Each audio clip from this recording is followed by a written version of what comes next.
Welcome back to the Nitro Type Podcast with your host, the captain of TBZ. And Darkcast. Took a little while there, but hey, he came back in with the clutch at the end. And we actually have our first ever Nitro Type guest, believe it or not, on the Nitro Type podcast. I know it's crazy, but we actually have a Nitro Type YouTuber who is one of the most popular in the scene. So definitely going to be really interesting to get his perspective on things because him and I, of course, are both Nitro Type YouTubers that upload content pretty consistently, but I think our perspective on the game tends to differ a bit on things. And then, of course, Dark is a YouTuber himself. So I'm interested to see kind of what we have to talk about here. But yeah, I mean, thanks for coming on, man. I really appreciate it.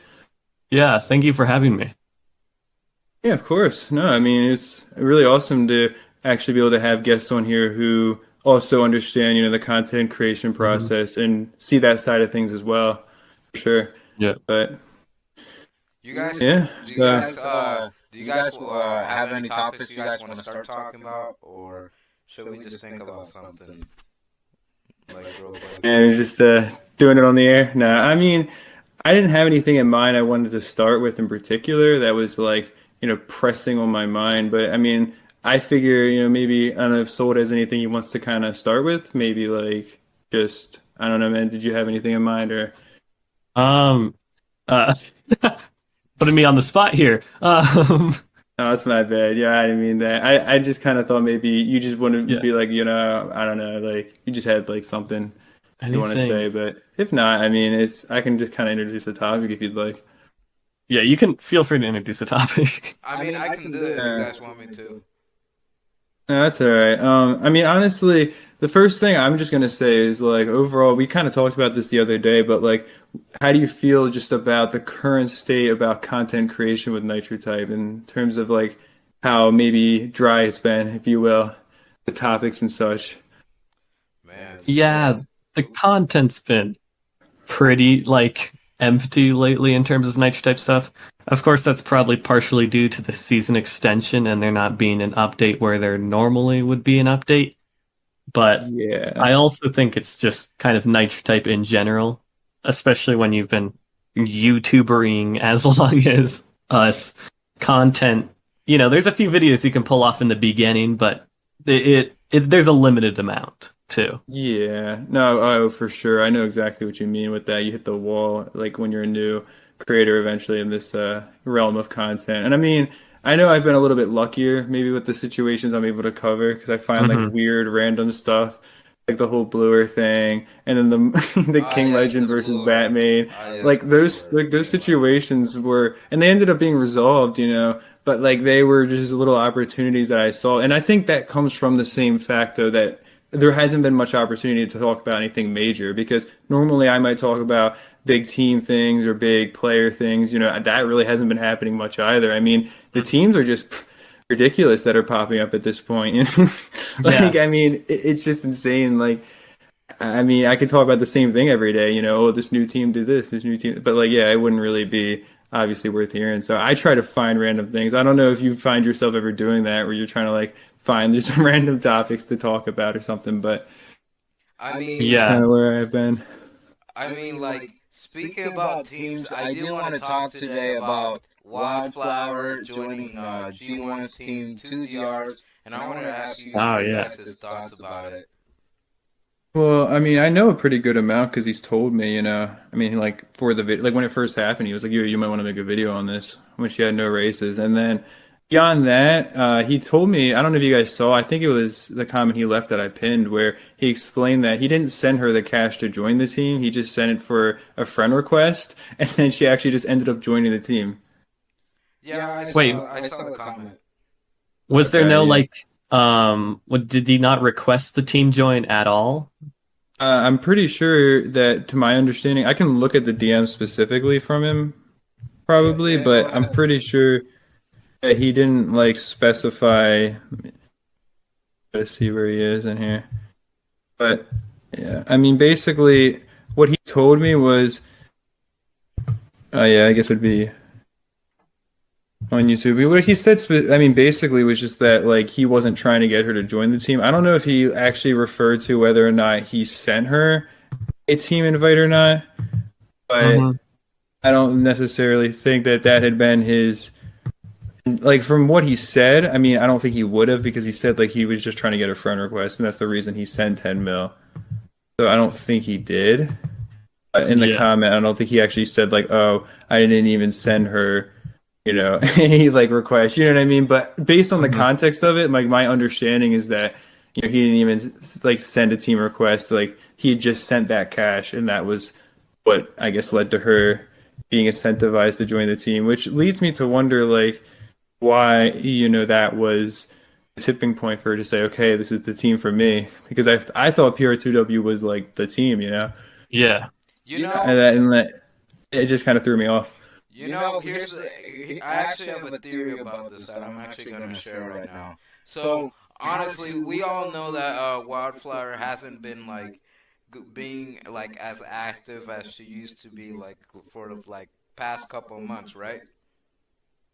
Hmm. Oh, So, well, I think Wildflower is just I feel like she's planning on retiring, but at the same time, I feel like she's not retiring. It's more like she's not gonna race as much anymore as she used to, and that's why she joined the 2GRs, like G1's team. But honestly, I also think there would have probably been a possibility where if someone just like someone else like sent her like 10 mil, she would have probably joined her team because she probably gets like a ton of team invites.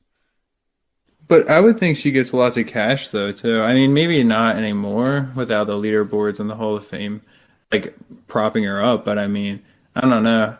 I thought like Yeah. someone else at some point would have sent her cash because she's been teamless for like 4 weeks, right? I mean, that Yeah. video Yeah, I 4 weeks made when ago. it was like Wildflowers now teamless again or whatever. That was like 4 weeks ago. So I figured somebody else in that time would have sent cash. That's why I found it so weird that that was the team that she specifically picked. But if we're talking about your theory, I mean, that team is like, it has potential to maybe be active, but it's not really active at the moment. So it kind of maybe would make sense as like a semi-retirement team in that regard. But I'm not really sure if Wildflower is ever going to completely step away because she's had periods where like she went from her hyperactivity back during the seasons to being not even ranked in a couple seasons in a row, and then she came back. So I think Wildflower always seems to come back, but I mean that's just kind of my thoughts. Like she kind of goes through cycles of lower and higher activity. So I think she's going to go back to PR2W maybe eventually if she plans to become more active, or maybe, I don't know, maybe she'll even attempt to get more cash from G1 for more racing. But I mean, I'm I mean, guessing I'll give it like 2 months of her staying there. I mean, she has, I'm looking at it right now, 365 team races at the moment. When you guys Hmm. are watching the podcast episode, she'll probably have more though. yeah, I mean, that's while we're recording, right? This is on Friday. So by Saturday, well, hey, you guys are probably watching about 24 hours later if you're watching the live premiere. So you can kind of see how many she's doing in a day. There you go. Yeah. Perfect perspective there. Yeah, But, exactly. Hmm. yeah, that is, I mean, to me, it is just really bizarre to see her choose that team specifically. I mean, unless like literally no one else was sending her cash, which I guess is possible just because of the nature of Nitro Type. I'm curious how many profile views she gets a day now. I do want to see that, and I'll probably like try to like take screenshots at some point between 24 hours just to see if people even view her account much anymore. Because I mean, without her being on any kind of like team that's on the leaderboard, even because of course she used to have PR2W. Now there's no player leaderboards, and she wouldn't really be on them anyways. And there's no Hall of Fame. I mean, I don't know. Maybe she doesn't get that many views anymore. Yeah. My personal theory, that could be completely wrong, of course, on why they decided to join 2RGS or whatever. I think it's honestly just for like a why not perspective. As you said, they like, switch back and forth, they go on racing breaks per se. And Yeah. so, I mean, like, if you're on a racing break and maybe you're still loyal to PR2W and you don't want to like crash their race count while you're being inactive or something weird or whatever, Yeah, exactly. you could still just be like, like maybe G1 just sent them cash and it's just like, oh, why the heck, why not? Just like in the moment, like, sure, why not? I'll do this decision. That's honestly like a pretty good way to look at it. Because I mean, I totally get what you're saying. Like maybe other people sent her money before, but she was in that mindset like already, and then she just saw the money in the moment, and everything was like, yeah, all right, I'll just join this team because yeah, exactly, I'm already inactive. I'm like a month into my break, and I'm Yeah. just gonna kind of, just do it. Why not? It could have been, yeah. I mean, that would make probably the most sense. It was just kind of an impulse thing. I mean, Yeah, Wildflower does seem to be impulsive at times. So I mean that definitely makes total sense to me, honestly, true. I mean, thinking about it. like I was saying, like, yeah, she probably like wanted like she was like, oh, whatever, I'll just join the team since like he sent me cash and he obviously knows who I am. I mean, I know Yeah, a yeah. lot. I mean, a lot of people know who Wildflower is. Who doesn't? If you don't know who Wildflower is, then you truly have been living under a rock. That would be so I'm funny to surprised you tell that found to this someone outside of podcast. the community. Yeah, you you live under a rock. You never heard of this Nitro type player. Yeah. Yeah, right. No, But if you're watching this podcast and you've never heard of Wildflower, then I mean, I'd have to just ask, like, comment below how you got here, then, because I can't Exactly. imagine like who told you about to watch this. yeah, when you're watching a Nitro Type podcast, I feel like you have to be pretty deep in the Nitro Type community. Exactly. Yeah. You know? But I would think that Wildflower is one of the most famous racers ever. Yeah. But Yeah, because, well, like, no, even like Penguin Typer, if you count Penguin Typer's YouTube views, Penguin Typer's surpassed it, I just think, because of the leaderboard thing. And of course, the videos are still gaining views. But, like, you could argue that he's one of the most famous players just because of the amount of YouTube views he's gotten, which is 1.8 million. But then Wildflower competes with that on Nitro Type. Yeah. her own account views. Like, if you Uh, assume that uh, everyone who's seen a Penguin Typer video knows who they are, like, I mean, here's Think how. about that. Is like I was just gonna say. I mean, I don't know how. I guess Nitro Tape also just counts views up as every time you view it. So I don't know what the density is between. Like I would imagine more random Nitro Type players have just seen Wildflower's account than have seen Penguin's account. But his influence, I think, is greater in that he has the ability to convey something. Like Wildflower is just entity that's known on Nitro Type. Like she doesn't like do anything beyond like influencing the leaderboards themselves. Penguin has influence outside of the game, even potato the moment. ability to get Potato, new people. potato. Yeah. Yeah, I Yeah. mean, so I just think it's a different kind of like, I guess, well, not fame, but a different kind of being known in the community. And that, like, I think more people, like, more accounts have certainly seen Wildflower's account and have viewed it and been like, probably amazed by it as a player. But then that's just it. It's like, oh, she's just a big grinder on the game. Like, Penguin, it's Yeah. like, oh, he's talking about the game, but he's talking about this and he's doing this. And, oh, I actually just got recommended his video. Like, you're not going to get recommended Wildflower's Yeah. profile. You got to seek it out. Yeah. So, I mean, I just think it's Yeah. a different perspective, I guess, in terms of views, is what I'm thinking. I would note, though, I feel like most of the people clicking on Wildflower's profile is just because of the username ever since special characters have been removed. It's like, oh, wait, what? And then you click on the account, and of course, it's like stacked. But, Yeah, bro. That's a like, good point. I wonder how many new players do click on it because they see the emojis and they're like, wow, this must be like a really weird or really old, or like they just think it must be something. And then they click onto it and then they're like, what the? or Freaking it's out like, and I didn't saying, know you could put nitro type letters or, like, sorry, special characters in your username, or I didn't know that, or like, how did they put special characters in their username? And you click on it, and it's like, oh, wow. Like, well, you yeah, still because don't know anything about it, but, well, maybe well, they're yeah, but special she's because they've gotten got your all this view. stuff. Yeah. Well, I mean, if you see that many races, you'd probably think that she just has special like privileges at that point to have that in Hmm. her name. I mean, if you're a new player. Oh my God. It's so funny. I don't know if you guys ever experienced this, but like when you're new in the community, just like the rumors that go around that people will try to like get you to believe about certain players and things, it's just like Yes, yes. insane. Like it was ridiculous when I was like new back in 2018. Just oh I'm my God. Dude, trying I to. can relate. I can relate, man. I can relate. I don't know if I really had a ton of that happening. I mean, to be fair, I like wasn't really on Discord for a while. Like I started the channel and was at like a few hundred, I want to say, before I started like doing the Discord stuff.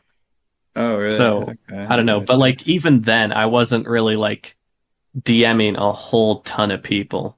Like I was still mainly because I made the typing one after I made the gaming one. I was still mainly in like gaming communities and was kind of like the nitro type stuff was on the side. Which is crazy now because, my subscribers on the typing channel have surpassed the gaming channel because Yeah, that's a dude. thing. Yeah, dude. That's crazy. That's pretty crazy. I want to say, speaking about DMs, ever since this podcast started, I do have to say that the podcast has affected my DMs very interesting because since me and Tendons obviously work together and then talk very frequently, now I just get a lot of people DMing me saying, "Yo, can you tell Tendons to like respond to my message?" and Oh, stuff like Yeah, that. or I'm not going to name any names, but just because I'm a big YouTuber and they assume I have contact with Tendons, which I do, obviously, and other YouTubers get this about me too. Like other YouTubers get told to DM me or whatever. But oh like my God.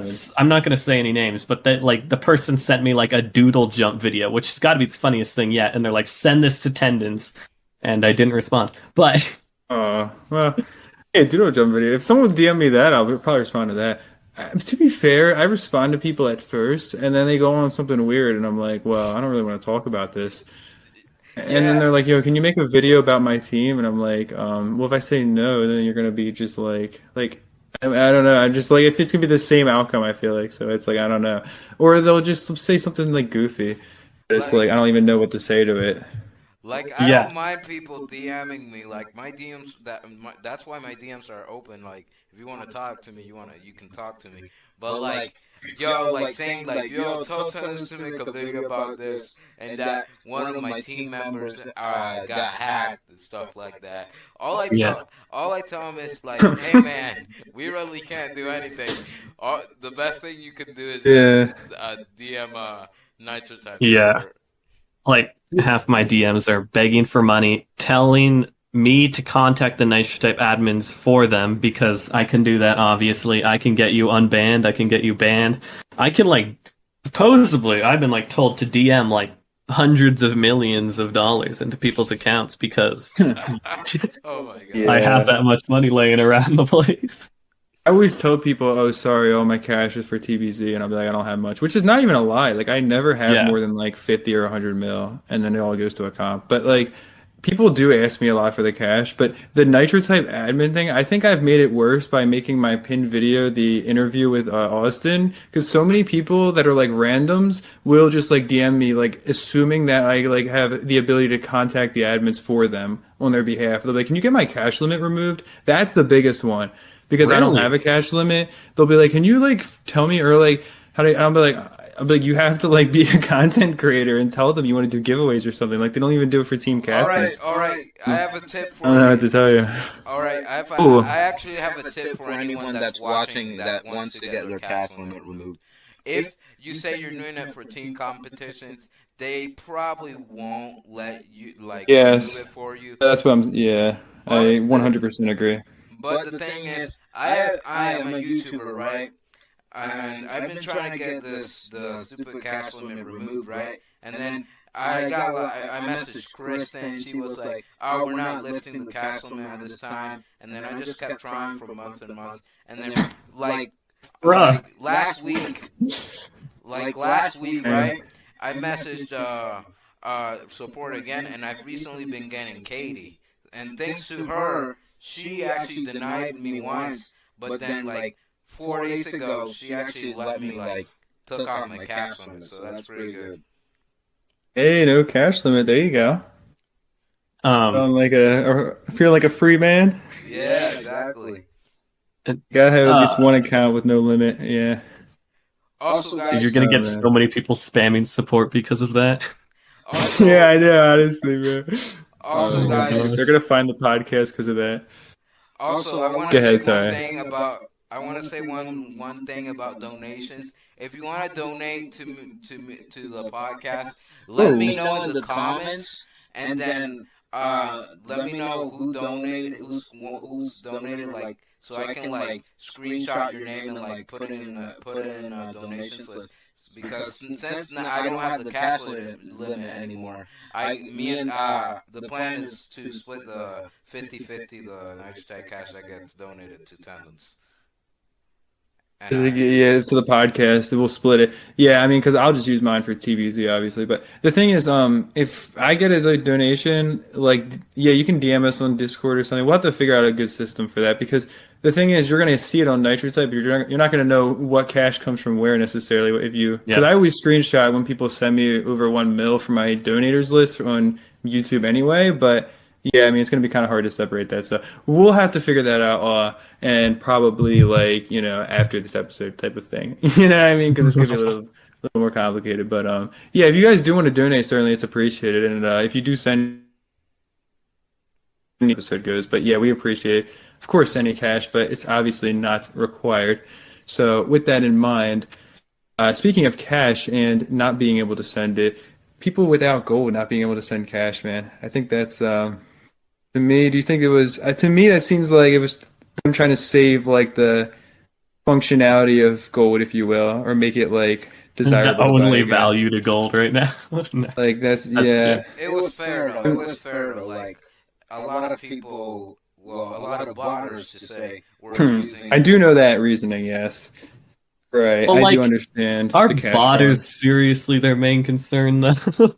Well. That's also. Yes and no. I mean, yes and no. The thing is, they're not their concern when they affect like the leaderboard, but since they were exploiting cash, instead of buying the cash, that's where it became a problem. Yeah, so. That makes sense. Yeah. If it hurts, it hit the bottom line, If it hurts NT's wallet, then that's a problem. Yeah, we need to make them like convince them that botting is hurting their bottom line, so that they'll like crack down on it or something maybe. But I mean, in all seriousness, to me that did seem like, I mean, it makes sense, but like it is like one of the biggest reasons to like even buy, or like the biggest reason to buy gold, at least as a consequence. Okay, I just came up with an argument for the bottom line. Okay, so actually I'm not 100%. Correct me if I'm wrong on this, but you don't need to pay botters, right? Like if you're a team captain sending out some money, you don't need to pay botters, but you do need to pay people. How do you get the money to pay people? Buying it from the shop, right? So they would buy more cash from the shop if there wasn't any bots because they needed to pay out the team. Exactly. I mean, that is a fair point. I mean, if you know there's a bot on your team, you're probably not going to pay them cash because it's like, well, you're botting it. and I mean, it's practically free. If people bought and they they buy gold, they're spending that $10, but if they're bought for long times, I mean, they're probably botting a lot more than $10 worth of cash as well. Yeah, and then you just send that money out, and it's just like farming it outside of credit card or So yeah, if someone has $10 to spend, they can still cash farm with a gold account pretty ridiculously well, especially with the exploit because you earn extra cash from that. That lets you do like 8 or 10 races a minute at times. So people have farmed ridiculous amounts of cash, and that honestly is more value than just the gold that they're buying. So if you do think about it, I mean, you are right. If competitions were much more legit on teams, captains would probably, for one, host bigger competitions because the teams would become not more competitive in terms of the points they're putting up, but more of the players would be able to compete with each other because it wouldn't be like 3 bots and then destroying all the players. It'd be much more in the way of close competition. And when you have close competitions, that brings out the best in people, and then you want to have bigger prizes to keep motivating people to push harder and harder and getting your team further and further with the competition. So it would be much more of a overall cash spending endeavor to probably run a team where if things were actually monitored heavily, I would imagine. Yeah, I mean, I definitely think that's a good point to make. And I mean, I think it would, I don't know. I mean, maybe it would only matter to a small sector of the community, but that's probably the sector that generates more revenue per player than any other, I would imagine as well. Yeah, exactly. I mean, actually, now that I don't know. Even there's a few hundred people that are probably spending money for teams or whatever tops for teams. But I would also probably bet there's a few hundred kids with their not with their parents' credit cards. I feel like a little bit of a stereotype, but like with a little bit of money to spend in their pockets. They're just on their Yeah. iPad. They have some Apple credit or whatever laying around. I'm You get my sure idea? plenty of random kids do buy. Yeah, I get what you're saying. I'm sure plenty of random kids do buy Nitro type cash as well. I mean, that is a fair point to say. Like the Gotham's in Um, the shop right now. So like yeah, so, Batmobile. It's Batman. didn't they remove like the ability to buy small amounts of cash? Yeah, they did. It Yes. was weird. It was weird. But then someone in my comment section, I don't know how legit this is, told me it came back. Yeah, it is. It's already back. So apparently they've just been like removing it sometimes and then adding it back, and then like it doesn't. There's like zero consistency apparently because I'm looking right now and they're back. The $2 and Yeah. $5 options.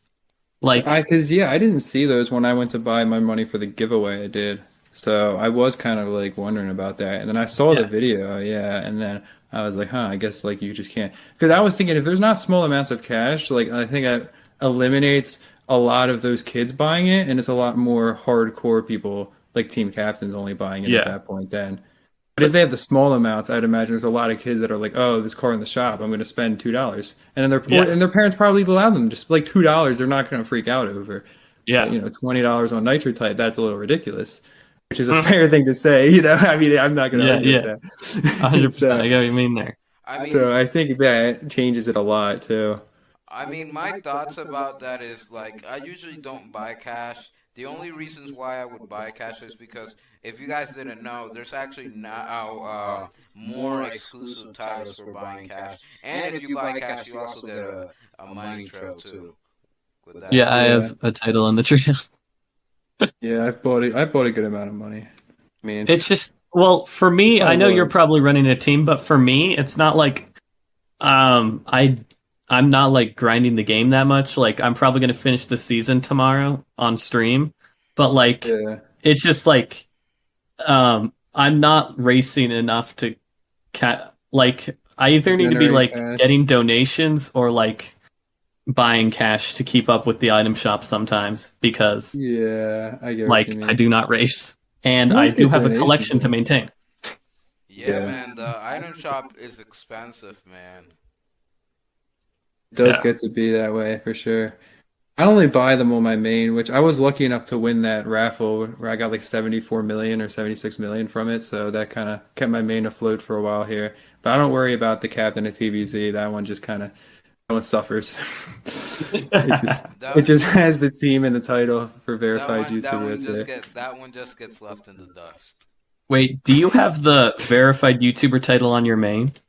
No, it's on the captain of TVZ because I That didn't would, have my main back when I got that title. yeah, that would be kind of painful though. I'm not gonna lie to you.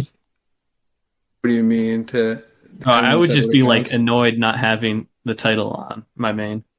I just like it on the captain of TBZ because people see the verified YouTuber and they're like, oh, well, maybe I'm gonna check it out the channel then if they don't know it. You know what I mean? Like Yeah, to them, like that's like, whoa, how did he get that title? You know what I mean? If you don't know anything about the game, because that account has like hmm 51,000 views from TBZ. So yeah, I mean, I look at it like I'm trying to advertising. correlate the team views into channel views, which it does at times get the subscriber. I mean, I had one day in May when the team popped off and I got 67 subs in one day from Yeah, that is impressive for numerical Nitro digits. type, you normally have to do like a massive giveaway and have a few thousand subs at least.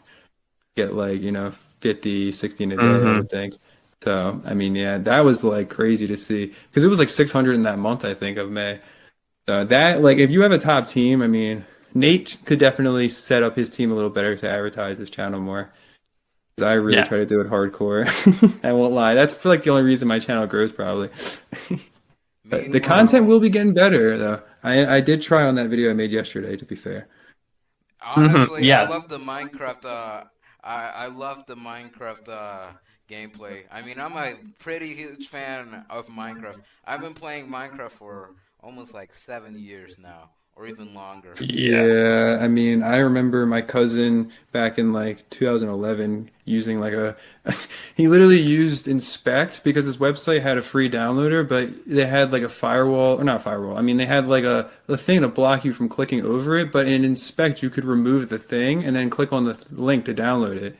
So we were able to download like I think it was like one of the beta versions back because I think the official release wasn't until like the end of 2011, something like that. Yeah. But that was crazy because I remember like when I played like enchanting and all that stuff didn't even exist, and then I see years later like Yeah. the game was like miles ahead of anything I knew. I was like I never got like good with that stuff because I was like what in the like I just never like it was not my Minecraft. It wasn't what I was used to. So, but I definitely want to learn the game more, and I have fun just building big stuff. So I mean I hope that the footage in the background's a little better than me just literally looking at a still image. That's what I'm Yeah. hoping for, but I hope it's a little more engaging than that. Yeah. I mean, Well, like I mean, YouTube wise, sorry, go ahead. No, my bad. I'm sorry. But I mean, like I was saying, Minecraft, man, like Minecraft has like been a part of my life like so long, for so long, and I don't know if anybody knows about this about Minecraft, but back in the day, if you played Minecraft Pocket Edition, because I used to play on my tablet. The Nether wasn't a thing, so what you had to do is you had to use another reactor core. That's a very Yeah. old feature that got removed. Yeah, I forgot about all that. Yeah, because the Pocket Edition couldn't even handle having the Nether and the Overworld, and so they had that like really cheap version. And then they didn't have Infinite Worlds on Pocket Edition for so long too. Like the InfDev update came out so long ago for like Java Minecraft, but then I guess Bedrock technically was the version that didn't get it forever. Because that's like the version Yeah. that's on like mobile and all that. Yeah, Bedrock. But And it's Bedrock's on, like and it's on Xbox and PlayStation. yeah. It's like Bedrock's like the one that's on basically anything that's not, you running it on your computer is my understanding. Yeah. Yeah, you can download Bedrock on your computer, but it is generally the one used for consoles and things like that. Yeah, well, yeah, it's true. Obviously, you can run either on the computer, but Java is the one that people generally would run on a computer, at least would prefer to. I think. I mean, I don't know. I know there's a big debate around that, but obviously, I don't know anything about that. So. For PC, Java is the way to go in my opinion. For consoles, You have no choice. You don't have a choice, so there is no. Exactly. So just play Bedrock, honestly. Yeah, just hack it and then just run Java on your Xbox. Yeah, that's I mean, very I bet, ambitious Board. project. I bet there is ways to do that. Probably people know how to do that, but that's out of my like payload. Halo, yeah, I get it. I feel like we're getting a little off. Yeah. The plan is on the Minecraft footage in the background. If it works out, you guys let me know in the comments if you like it. But beyond that, I do hope to reach more people with my content, at least with those higher quality videos, because I think the stories from this game actually have some potential to like captivate people when they're told in like a mini documentary fashion, or even just like a higher quality video than what I've been doing recently. When it's done right, I think it has potential. Yeah. I know what you mean. And it's a thing for YouTubing. Like you always keep. Sorry, I call it YouTubing to be ironic, but like how ironic things get said. For content creation, it's always good to have moving stuff on your screen just for retention, right? Otherwise, people are going to get bored. But if something's moving, that's why like a lot of commentary channels, you only need to do one step farther. You need to move it to, if you move to Minecraft parkour, you'll truly be a commentary channel. But like just keeping stuff moving on the screen is very important for YouTube videos. Well, the background definitely will help. And then having, like, I try to have relevant images pop up as it goes on. Yeah. So that way, like, if you care about Nitro Type, like, it even makes sense to watch the video. But then at the same time, you can also just listen to it and enjoy it from that perspective. But yeah, I definitely know what you're saying about the audience retention. I know I need to focus more on that for sure, like keeping people engaged instead of just rambling off about stuff. Because, I mean, if I try, it can be concise. It's just I don't try enough. So that's the problem. Yeah. No offense. I kind of find it entertaining seeing you ramble and just speak your mind, Tendons. Yeah, I mean, I enjoy, just because I just enjoy talking about so many different things, and I have so many thoughts at once. It's like sometimes it's just hard to like, I guess, streamline it. And then I'll Yeah. think about this, and I'm like, oh, I want to talk about this for 10 minutes, and then that, and then that. So, yeah, Yeah. that's what ends up happening to me.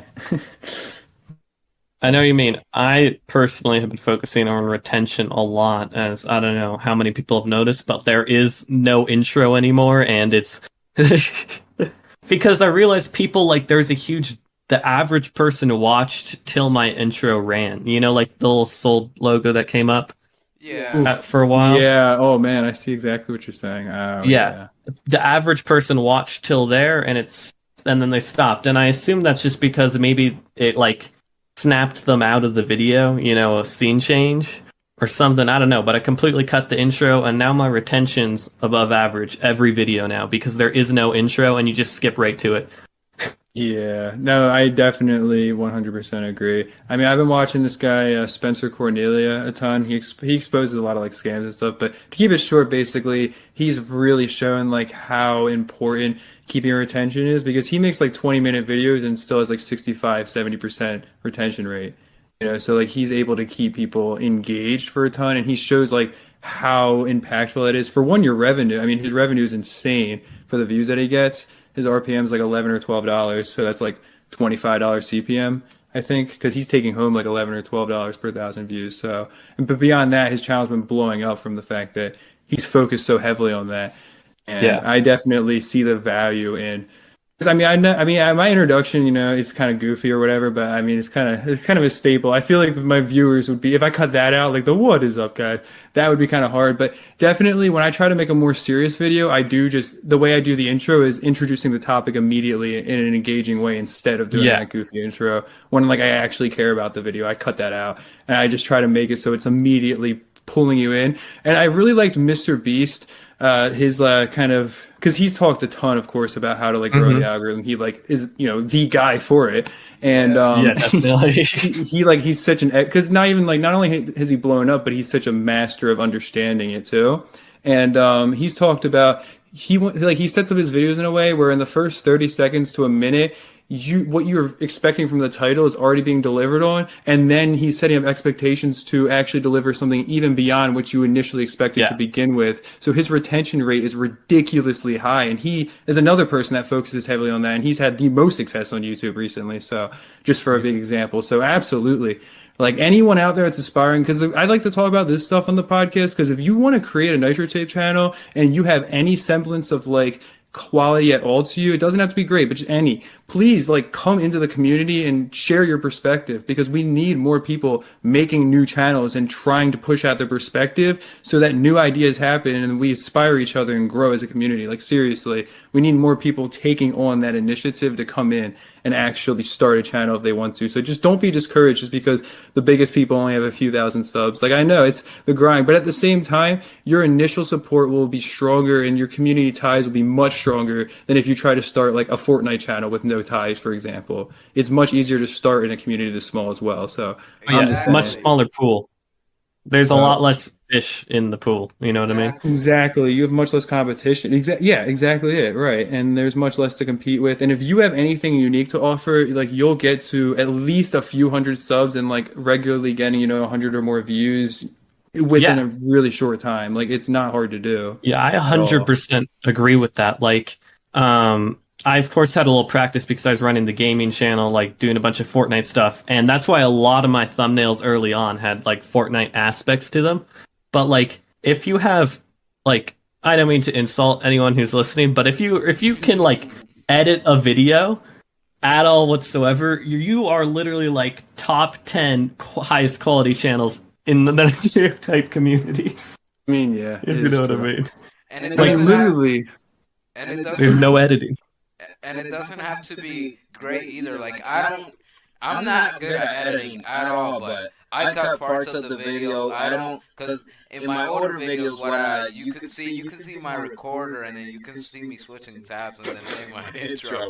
Yeah. Yeah, That's I cut crazy. that out. I cut that out all the time now. And honestly, like Tendons was saying, like man, like if you want to be a nice type YouTuber, go for it. Like it's safe to say that this community is very accepting of everybody, as long as you're not a hacker or a botter. And as If long you as you're are, not on Discord. don't start a channel. Then if you're, well, yeah, Discord's a whole separate beast when Yeah. it comes to that. But yeah. But I mean, the nitro type server, that place could be interesting. But yeah, what I remember, yeah, I don't even want to talk about the Nitro Type server because I'll just start rambling and saying some stuff I don't want to say personally at the moment. I'm like not active in it at all. I don't know what's the heck's going on. But I mean, I haven't even honestly, been in there in like a year, so I just remember how it used to be. It was all just like sanity.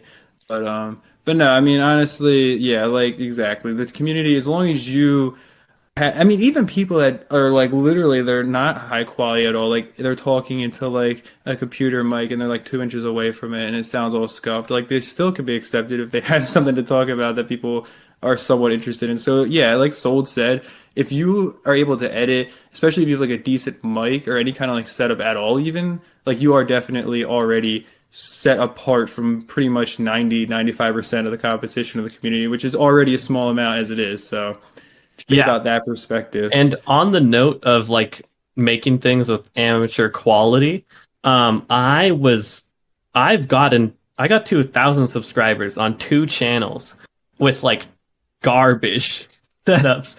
So like on the gaming channel, right? I was playing Fortnite.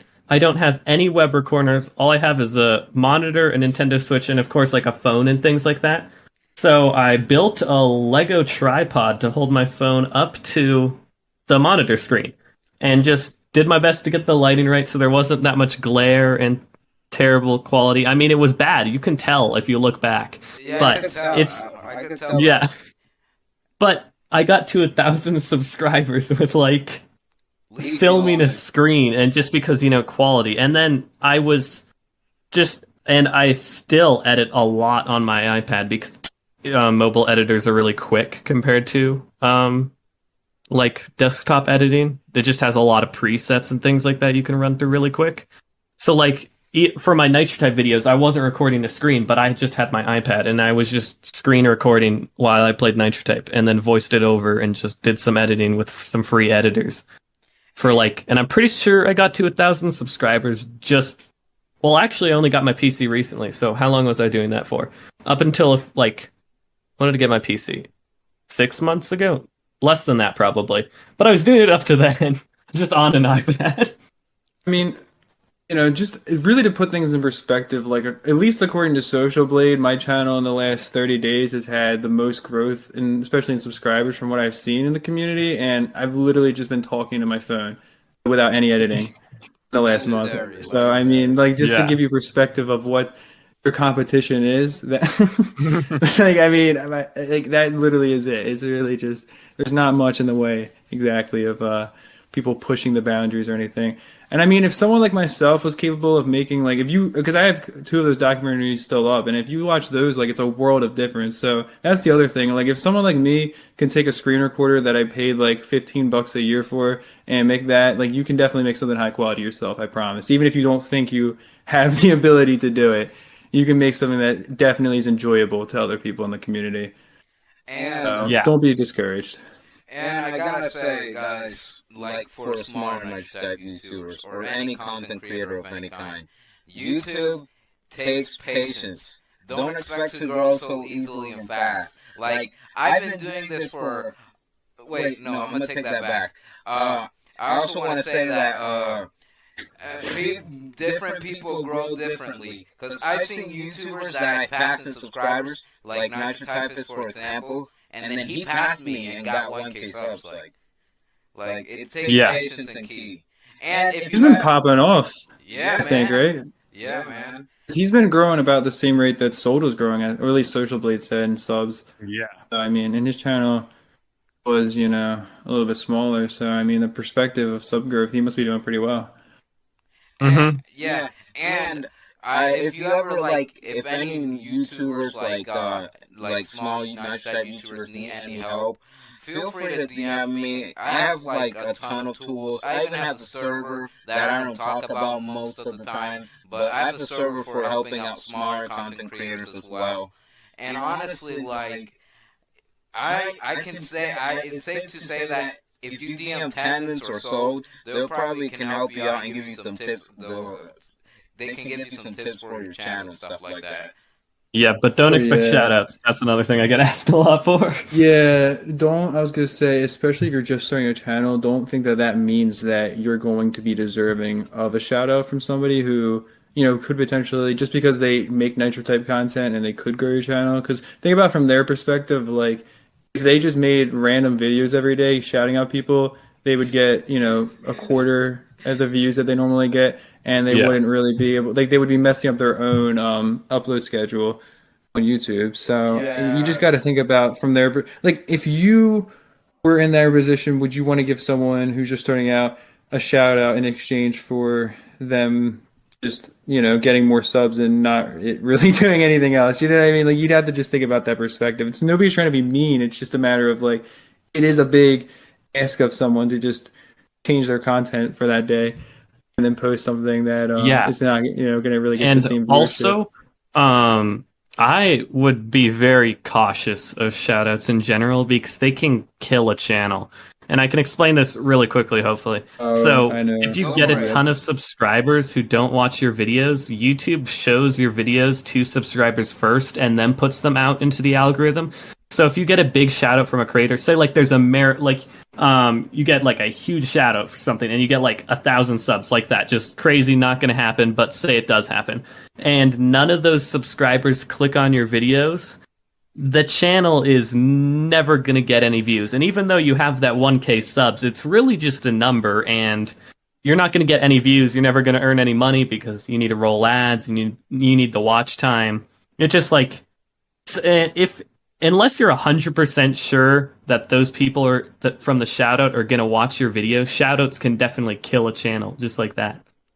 If you want like concrete proof of that, just look up on YouTube the Instagram giveaway scams, because that happens on there as well with their algorithm, where people will pay for a shout out, they'll get a ton of fake followers, and then their engagement ends up going down because their audience retention rate, or the amount of their viewers that are actually engaging with their posts, goes way through the toilet, and then they end up actually just slowly bleeding followers over time, and it actually hurts their profile in the long run. So that is 100% something that you want to worry about. And yeah, that's the other thing. If you're making content that maybe isn't quite, because you're just learning, and it's no knock on you, but it's not the same level of quality yet as what that person who shouted you out is producing, their viewers are not necessarily going to want to view that content that is of lower quality. And they might even also be, mean about it. So it's like you want to grow organically and grow your own audience. That's people that have subscribe to your channel because they want to see more of your content. That's by far the best way to grow. Yeah, because then the subscribers are actually subscribed for you, and they're going to watch you. And they can by far be the best people to give you advice on future video topics, kind of tell you what they want to see and don't want to see, and help you build an actual community that is your community and not someone else's community coming over and, raiding your channel for a few days. Yeah, and I also want to say that, like, some shoutouts don't even work. Like, some people don't even subscribe, like, most of the time. Yeah, I mean, I'm not sure how much Mobile Typer grew from me doing that giveaway with him. And I mean, he gave 3 Discord Nitro codes just to do a giveaway on my channel with me.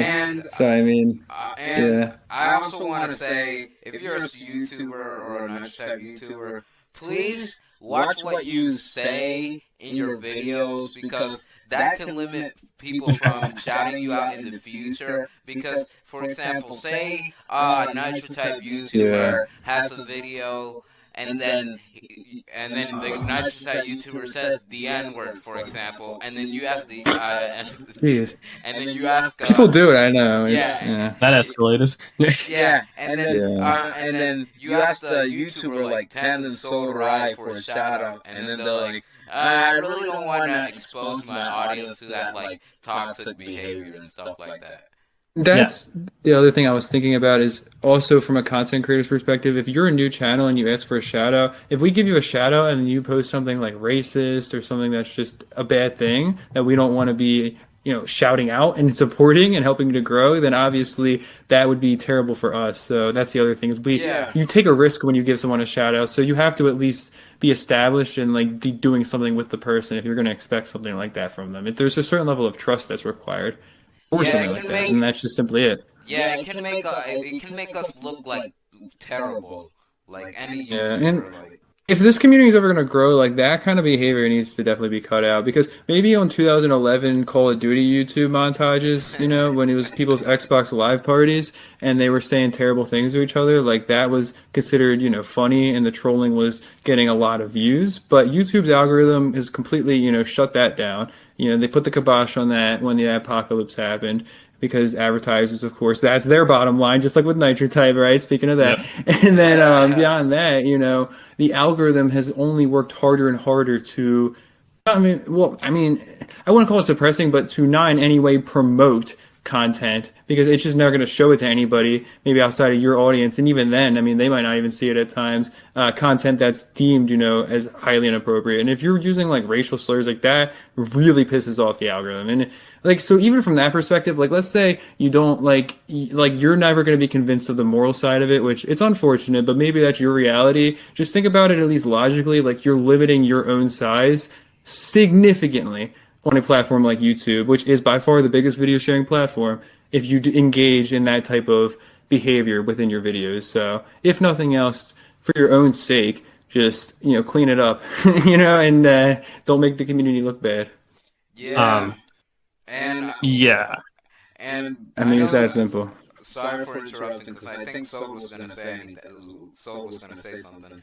But I also want to talk, about that, YouTube now is a lot, different than it was before. Take a channel like Leafy, for example. We all know that he used to make some very interesting and good content back in the day, and then, nowadays, he gets banned from, every social media platform and stuff like that.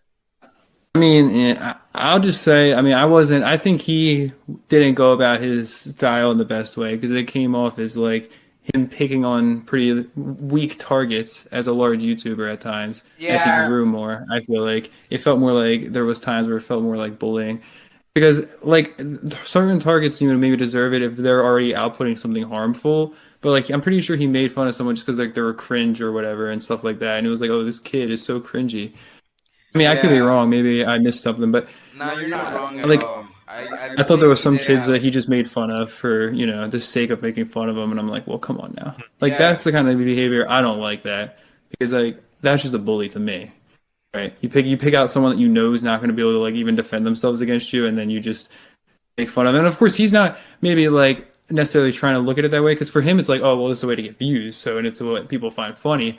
But, to me, it's just creating that toxic culture within your own community of people that find that behavior funny, finding random people online that don't deserve the harassment, as opposed to maybe focusing your energy on people that are outputting, terrible things themselves and then making fun of them for the fact that they're bad people. I think that's the difference between those two types of content, if you will. And another good, even a worse example for the this having a toxic community and stuff like that. I would say the YouTuber named Maximilimus. I don't want to get. Oh my god, dude! Yeah, no, that's. I don't want to get into horrible. I don't want to get into. I've never heard of him actually. I don't want to get into too much topics, but into it much. But he told a streamer, well, not a streamer, a guy with mental issues, to eat his own poop. And a lot of different stuff. He convinced him to do it by he manipulated him. He didn't tell him he had to, but he manipulated him that he would be in some way empowering himself or getting back at the man if he did this thing. Because the guy he preyed on the fact that he had mental issues. This guy is this guy. Leafy's not you can't compare Leafy to this guy. Exactly, this guy actually genuinely is a real life degenerate. who's created an extremely toxic culture. He's had a ton of Discord servers and all that. But yeah, that's the prime example of what happens if you start a channel based on toxicity. So yeah, if you want an example of that, that guy gets banned on everything. People share horrible things in his server. Like we're talking about literal CP. So yeah, it's not even something that you even want to venture into if you have any semblance of like intelligence. So yeah. That's the prime example for sure of how that goes wrong. Critical. I actually made a video on him that ended his career, but unfortunately, he's somehow still around. Like I don't know how this man like survived on YouTube. Still, I believe he's gotten like over like 20 strikes at like different points of time. And if you guys don't know who Maximilimus is, well, he is. You're lucky if you don't. Yeah, you're lucky. But in 2019, I don't know if you noticed, but like a lot of YouTube comments were like being spammed with the same guy with the same profile picture, spamming "oh yeah, yeah, oh yeah, yeah, oh yeah, yeah." You know, like. I don't He know started the oh yeah thing, and he had that like dance or whatever that went viral. That was like his one thing that was actually big. That was pretty funny. That was pretty funny though. But yeah, I mean, all right. I think we're getting to the point. If Sold's not even talking, he's our guest, so let's get on to something that he knows a little bit more about. Because he literally said he doesn't even know this guy. I was just gonna mention that when you said YouTube's the biggest video platform, TikTok has more watch time like per month now. Than YouTube that is fair. I mean, that is true. We don't talk about TikTok here. Yeah, I guess when I meant video, I meant long form video sharing platform. No, but you do have a point that yes, TikTok definitely, and that's the thing. If you're an aspiring content creator, even Nitro Type, I guarantee if someone really pushed it on TikTok with Nitro Type, they could blow up because anything can blow up. I'm kind of doing that. Really, really not. I mean, is it going well? Is it popping off a little bit or no? It's interesting. TikTok is like terrible viewer. There's no loyal fan base, right? But when did I start this? I started this project not that long ago. In fact, I pretty much only upload shorts on YouTube just so that it isn't like content exclusive. I started it on October 8th. I don't know how long ago that is. I have like 140 followers. I don't know what the rate of that is. So something along those lines. But I would mention that like there's been a bunch of stuff. I don't know if you've seen it, but even like YouTube Shorts and TikToks in general are kind of in like a bad spot monetization wise. They're in a spot of no monetization. I mean, I know pretty well based on my Doodle Jump shorts that get thousands of views and make nothing on any of them. Like they've never made a cent.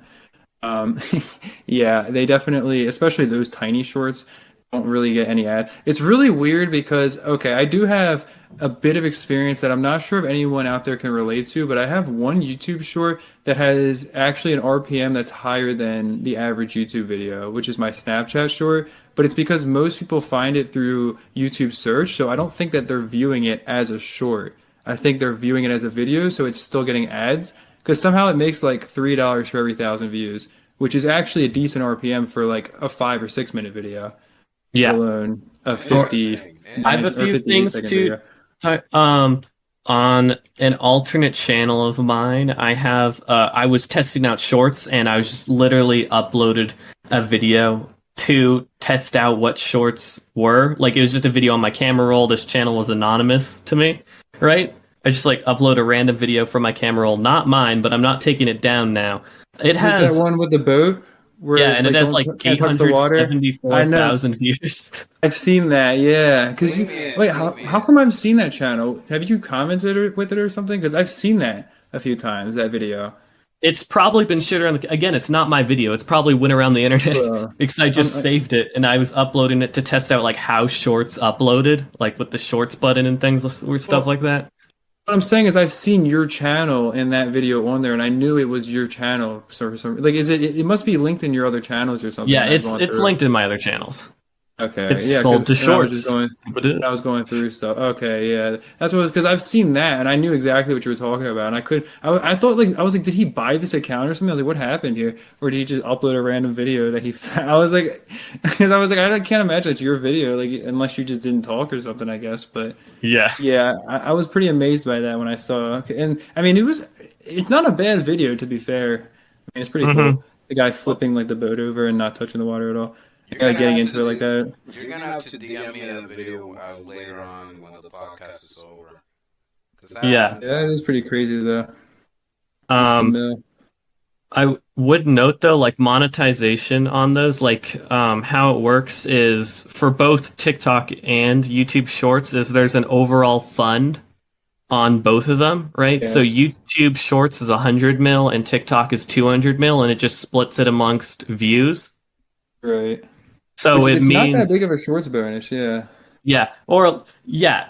For contrast, I think like how much does I don't know how much YouTube pays like normal videos, but it is a lot more. I felt like it was a few billion at least. Like, And per year, they must be. I mean, they must be. I guess. Well, because the difference is YouTube starting the fund for shorts versus YouTube is getting paid by advertisers, and you have a split with YouTube as a content creator. So, I yeah, mean, but advertisers are paying YouTube billions and billions a year, I would imagine, for ad space between all of those videos and such. Because, I mean, there's YouTubers that generate millions in income on their own in a single year. You know, like that guy I was talking about earlier, even because his RPM's so high. In the month of December, he had made like 56 grand or 60 grand. hmm I think about like 45 million views or something like that. So it's not, I mean, that's a lot of views to get, but there's channels out there that get like four or 500 million or a billion views in them, in a month's time, especially like kids channels. So, and you just have to think yeah. about, although I don't, But are kids channels allowed to have ads on them? Because kids content's not allowed to like, it's not. I don't think it's what do you call it? Targeted advertising. So just like random ads, I think, uh, but it oh, can't be okay. targeted. That's Um, Copa. Yeah, Copa does that. But there was TV laws older than that that like made it so like it was like a really small amount of kids programming can be advertising. Like it can only be a really small percentage, and you can't advertise the same thing that like they're watching on TV. So it's just like that. I mean, not that that would necessarily happen on YouTube, but there's a lot yeah, more laws to it, like actual production. I feel like than on YouTube, but yeah, I mean, definitely there's way more money to be paid or to be made making long form content because the Shorts Fund, since it's split between so many like videos that, some of them are getting literal hundreds of millions of views, like I don't think anyone's necessarily reported getting that 10 grand Shorts burn because it's up to 10 no, grand, right? yeah. I've been looking for people that have done that, and no one's done that. That's the max. That's the cap. Yeah. Um, Ludwig was paid over to YouTube during with the YouTube gaming thing. He put out a short. It has like 12 million views, and he made like $85, which is damn. technically not even 85 bucks. Jeez. payoutable. But like Jesus. 12 Yeah, it's million totally. views for $85. 85 bucks. And see, if you make short form content instead of a short, it's much better money still because like Yeah. Larry, like this guy Larry Wheels, who I mean, some of you guys might actually know him just because he's gone so viral, even beyond like powerlifting and bodybuilding and all that. He is a short with or it's not a short, but it's a video with over 100 million views that is under a minute long. And I mean, that paid 20 grand for 100 million views, which is already terrible, but that is still, a good amount of money compared to Yeah. like you And that's reported with Ludwig, and I've seen it with I think Critical showed as well on his shorts channel, like videos making. He had one video that made like 55 cents for 2 million views or something, like ridiculous like that, and it was like oh my numbers that are god. like unbelievably low, that to the point of like, like it's just not even like, yeah, it's Yeah. just so financially unviable from It's that just perspective. good numbers on paper, and that's all it is. Like, and TikTok has the same thing because more and more people are coming to the platform. So the money's literally going to go down as more people get more views. More Fun like should get every time bigger. someone goes to Yeah. TikTok and starts making money, the money splits again. And with TikTok growing at the rate it is, it's like you get paid less and less. Better get sponsored if you're on TikTok, I think, honestly. Yeah, that's why I there's feel, so much sponsored crap on TikTok. It's terrible. yeah. Yeah, I That's mean, the only YouTube way at to make least. money. At least on YouTube, you can use your shorts to advertise your longer form content. Because I've Yes. seen that worked out before where like a clip from a video goes viral as a short and then it gets the hmm longer video more views. But like, yeah, on TikTok, it literally just is TikTok videos. I mean, you can do the 3 minute video on TikTok, but regardless, they don't let you have ads in there because they don't want it to interrupt the flow or whatever.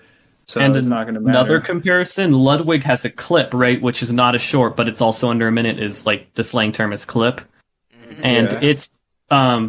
it has also on YouTube, it has 2 million views, which is significantly less than 12 million, and it's made like $2,000, I want to say. Either way, a lot more than $85.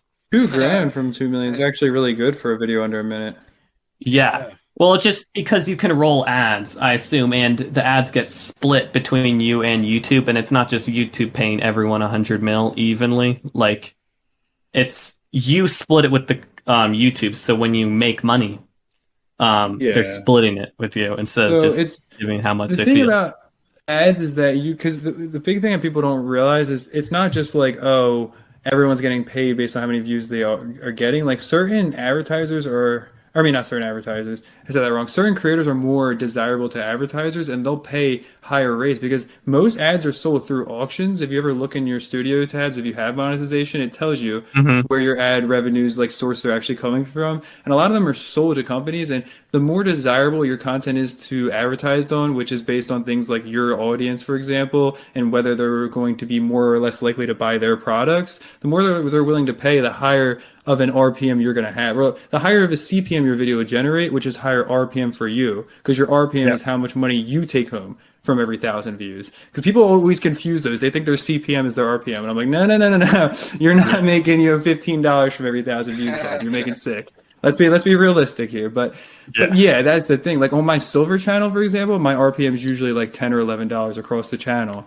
And I've had videos with like $15 RPM, which is extremely high. The average is like $2 RPM because that's financially related content with an audience that's much more likely to buy ads because they're so specifically targeted that a lot of silver companies will pay more to advertise on my videos than regular advertisers like Coca-Cola will pay to advertise on a random video, for example. So if you have a specific audience, which maybe for NitroType that can carry over one day, maybe someone can advertise to the NitroType community. Yeah, keyboards, exactly. The keyboard companies need to get in on this for real. Yeah, something needs to happen, but speaking about all those revenue and CPU and stuff like that. CPM, CPM. CPU, that's computer that's a little different. Yeah, that's something else. Speaking about assuming that's core processing. But speaking about all that, the revenue, you gaining revenue. Oh my gosh. If you gaining revenue on YouTube, it all depends like on views and if you like, for example, like even if you like get donated like $20 on a live stream, you don't get the $20 because Google's gonna get some. Still, they split it just like your revenue. It's still there. Yeah, it's the exact same deal. That's why when you're streaming, I personally know this, and I still haven't set it up, but you want to set it up through another company. I'm going to probably do it through Streamlabs, but it's a different donation service that goes onto the stream instead of splitting it with another company. Like have a more direct form of payment is what a lot of content creators have. That's why there's always something in the bio for donations a lot of the times, or like the description and things like that. I used PayPal before myself because for some reason in 2020 there was this guy that a couple times when I live streamed donated like $50 or $100, and like it was absolutely insane. Like, and I didn't realize at the time YouTube would take half of the donations that people send as a super chat. So when I told him that, he was like, "Oh, we'll just make a PayPal and I'll just send you $50 on there too." Something because he felt bad about it. And then, but that's where I learned that from. Which I couldn't believe somebody was doing. That guy was insane. I mean, I still have him on Discord. I should ask him to be on here. Just be like, so why did you decide to be the sugar daddy to TVZ? But no, that guy was insane. Shout out to Winston for real because he was like the OG like super supporter that I've had, I guess, in terms of being in this community. Like somebody literally spending like $150 to donate to you streaming when you're just talking about nonsense is just ridiculous. So is it really out to that guy? 50%? I thought it was 30%. I thought it was 55-45. Like you get 55%, they get 45. I thought it was the deal. Yeah, Which, I hate that so much, honestly. I knew they yeah. took a bunch, but like super chats are like Super is it chats shouldn't be like that. I don't. Maybe super chats are yeah. better. I thought it was all the same. I get Uh, ads and things like that. Like it makes sense for ads to for doing that, but like that's kind of like a donation. Like that's what. Yeah, the it's super not like chat people are one using that bothers for me. just a colored message. So you're not. Yeah, they're just trying to buy a Yeah. special message. Yeah. So you're not monetized yet, right? Correct. I'm getting close, but yeah, I'm not monetized. I'm monetized on Twitch, but not YouTube. Hey, yeah, go follow his Twitch Twitch. monetization is easy. Go follow him on Twitch, guys. We'll have all those links in a pinned comment on the podcast for sure. Twitch.tv/soldofficial. Hey, the official one. There we go. Let's go. We got that handle rolling out. Yeah. Yeah. But so are you going to be streaming? I saw you had a video out about that, like your future of streaming. But are you going to be on Twitch then? Now YouTube streaming? I'm moving from I'm moving from YouTube to Twitch primarily just because it's going to be a lot easier for content creation. Like if I say I want to stream me reacting to a new Nitro Type season, if I stream it on YouTube, then my YouTube audience has already seen it. But if I stream it on Twitch, I can clip it, edit it down into a video, and put it on YouTube, and it's still going to be like two separate audiences versus if I stream on YouTube. Yeah, that's the People have already critical seen it. approach right there. He So- always just posts like his Twitch highlights. Yeah, yeah, for real. That's like, yeah, for sure. I totally understand what you're saying. So have you ever thought about like just streaming on both at the same time? Because I know there's ways you can do that. Yeah, I actually need my current streaming software has a service to do that. You need premium to do it. I've considered it, but then like, you know how hard it is to read one chat? Yeah. Most Am I people gonna read, just like, read the one. two like, chats Yeah, a and, lot like, of people don't read them both. Yeah. two things and like it's either and then it's like two things to supervise too. Like Twitch has all those features like channel points and all that stuff. And then I could maybe I don't know if YouTube has that yet. Or like YouTube doesn't have as much live streaming stuff as Twitch, but it'd be like weird if someone wants to like if I want something clipped, suddenly people are like creating two clips on two different like You're like, clip it's that, double and it's everything. like, yeah. The more the better. Yeah. Sometimes. Well, I don't think that saying could just be used with anything. Because the more annoyance is definitely not better. So, Yeah. Yeah. I mean, I see your perspective for sure. And Yeah, which I wouldn't chat are you wanna supposed to have to be do in too? Like Yeah. I know well, certain people like to be in the chat and like talking to you know? But like Right. double the and you're things. like, where do I go? Yeah. Yeah, I mean, it would be hard to track. I don't know. I don't blame you. And I also need to do some more live streams. Consolidating viewers would also be a problem. Like I feel like you could probably make more money from running an ad on one live stream than running like two ads on two live streams. I know that sounds weird at first, but you're splitting an audience, and I feel like it would just be a lot easier to have one to run The an ad thing on. is, you'd be competing with yourself because you Yeah. have primarily, I'm guessing at least, it's been like your Twitch channel's growth has been because you have the YouTube channel and you pull Mhm. people back to your Twitch channel, as opposed to you growing on Twitch by itself and on YouTube by itself and having separate communities. So yeah, like it'd make more sense to have everyone on one thing because if everyone likes it, that 40 likes on your live stream on YouTube is getting more engagement than having 20 likes on two different algorithms. Or I don't know if Twitch has likes or how that works, but you know, Yeah. whatever it is on there, right, that you can do to like, I guess, boost it in their algorithm. Like, yeah, exactly. The influence is being split. So you're having half the impact on each platform instead of going full force on one and having Yeah. more potential to have a bigger stream overall. Yeah, no, exactly. That makes total sense. So Yeah. I would say Sorry. I would say that Twitch is probably better for like streaming in general. yeah. It's Yeah, more that was A another lot. thing Yeah. too. like Or that's was what, that like that's what it's made for. yeah, when people go to YouTube, you're competing with YouTube videos which have catchy titles, catchy thumbnails, and people are going to YouTube to watch a video, you know? But if you're going to Twitch, then it's not like you're really competing as much with that, you know what I mean? Yeah. Like Yeah. it's people are there to watch live streams. So you're going to get people who are there to watch live streams and not people who are there to watch YouTube videos. Right. if the expectation is, oh, I'm going to watch a video, you as a live stream creator have to be more exceptional than normal because now you have to stand out because you have to convince people to watch your live stream instead of watching a video, which was their original expectation by Mhm. opening the YouTube app. So, yeah, psychologically, I get what you're saying. Yeah, exactly. It's easier to convince people to watch a live stream on a live streaming app than it is to watch it Yeah. on a video sharing app, right?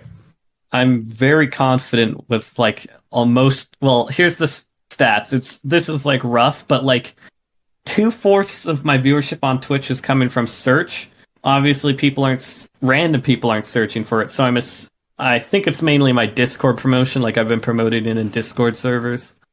So I'm Okay. assuming what's happening there, and then they're just searching for it because I use, whether it's on YouTube or not, I've been using like the sub to sold pings on like Penguin server and other Yeah. servers to You, like get people over to the Twitch. yeah, I see I see Okay. multiple of your pings from different servers, and like that's very smart. I also wanna, Yeah. I don't get to talk about this, that I actually wanted to talk about your channel. I think it's really smart what you have made, like, cause you have different channels for like sold to gaming, sold to typing, more sold to typing shorts. You know, that's like very smart because you can divide your audience into like what they want to watch and not just, Yeah. oh, I'm gonna upload a Night type video and then the other day I'm gonna upload a Fortnite video or a Zelda video and stuff like that. Well, that Very would be smart. really hard to combine, yeah. But Yeah. That primarily helps with two things. First of all, the subscribers aren't being tortured by crap they don't like. Second of all, retention, like I was explaining the dead channel thing earlier. It's the exact same thing if you switch game. That's why, like, what's one of the reasons, like, Ninja's YouTube channel completely died, right? Or, like, other channels, because they switched to Valorant, and then, boom, all their viewers get lost, and the channel's basically dead because you're still not getting those clicks from your subscribers. then Like, it has that same came back. effect. Oh my god, that was crazy. With that, I remember. Yeah, and he tried to come back, and everyone was like too good, and he got mad that the kids were like sweating the game too hard. Now I don't he know. tried to make a comeback to Fortnite. That's just every Fortnite streamer ever, honestly. I Oh, don't that's know. fair. Yeah. I don't know about speaking about Ninja, Soul and Tendons, and viewers watching as well. I don't know if you guys know who Wow. this YouTuber is. I think everybody. He's talking. His name is Sunny V2, and he actually like made like. Oh, yeah, I know who you're Yes. talking about. He made Of a course. very interesting video about talking about Ninja and like how like YouTube and social media like changed them. I'm gonna link that Well, video in the description, and I'm gonna link it to you guys because it's a very interesting video. Yeah, I that's haven't like a seen lot, that, there's a lot to actually. learn in there too. think I got that in my recommended and then like didn't watch it. Okay. Well, Sunny, the thing is, like, people, there's a lot of rise and fall creators, but he's like one of the people that actually does a good job with it versus just like looking at the drama at a surface level and then reporting it. He actually like delves into it, and the videos are clearly more research.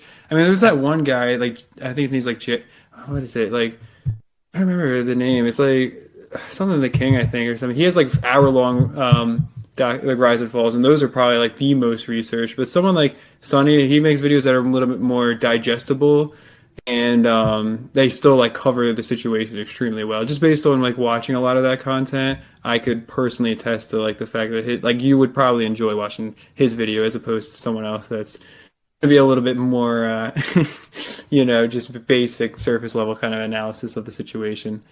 So, Yeah, very enjoyable. Like anytime a video of him pops up, I always have it in mind because I enjoy him. I enjoy him. He's one of the few good YouTubers nowadays.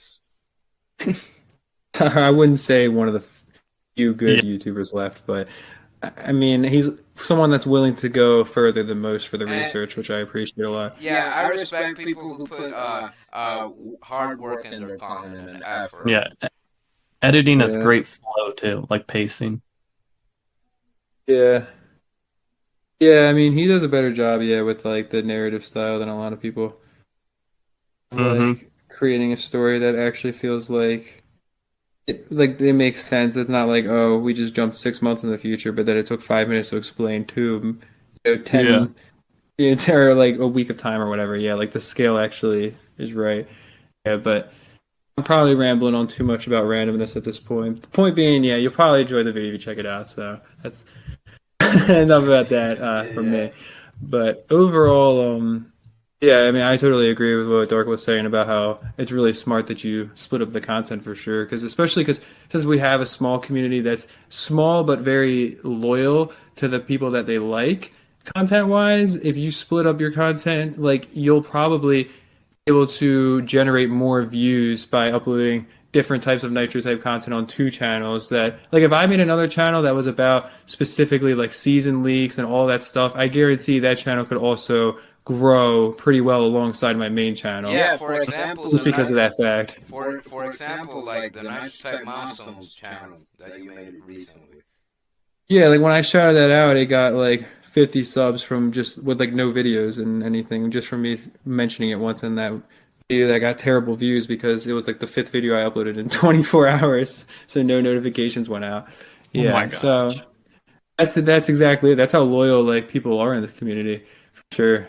If you have another channel, like a lot of your viewer base will actually go over to check it out at least. And that's the thing. Like if you make a channel where it's like, oh, check it out if you're interested in this type of content, like you're not going to be giving yourself a bunch of dead subscribers by doing that because it's people that are going to go over and be willing to subscribe are going to want to see that content. So that is the difference between like shouting out your own project versus like getting a shout out from a big creator, you know. It's two different things, obviously, because I don't want people getting the wrong idea like, oh well, yeah, no. It's a little different. But I would also note for people trying to create a ton of channels for everything, spreading yourself thin is something I've struggled with a lot.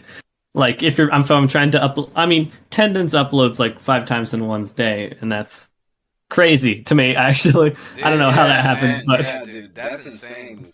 But I like to like edit every single one of my videos, like a good amount. I haven't been doing it as much lately because I've found a great formula that balances both. But like, I'm recording a video for the gaming channel. Sometimes I want to record multiple because I've been trying to branch out and do different games on there. So, but I still want to satisfy the audience. So sometimes I'll put out a Fortnite video and there's something else that I'm also interested in. And then there's the typing channel, and then there's a bunch of things. And it's really just spreading yourself too thin is a big problem you'll come across if you do a lot of channels. I've definitely seen some people start like a lot of channels for like every little thing. And so before starting another channel, I'd recommend putting great thought into it because there's definitely phases as well. Like people go through phases and they're like, oh, this is a really cool game. I'm going to start an entire channel dedicated to it. And it'll be like, you're going to stop uploading on it like almost immediately. Dead. And then Dark will come into your chat and be like, yo, what happened to this channel? I know what you're saying, because I actually was talking to you about it. Like, the question to whoever asked, like... That was a great instance of me doing that. Yeah. For those of you who don't know, Sold actually made a channel a long time ago. I don't know how long, where he basically answered questions that nobody asked. It was mainly for movies, so like I would like explain, because I'm like really nerdy in terms of like a lot of DC stuff. Like I know a lot of those stereotypical like nerd things, and so I was just making a channel to explain like, or just ask random questions that were like really nerdy, kind of like a film theory or game theory channel. Except then it was definitely one of those phases where I was like, I'm not gonna pour like a full-on documentary style video every time a new movie I like comes out, along with all the other channels. And plus, it was a cooperation channel, like it was multi-person, and all the other people cut out of it, so there was also that. Yeah, I mean, that's definitely a good point to make. Like, you can't go overboard with it.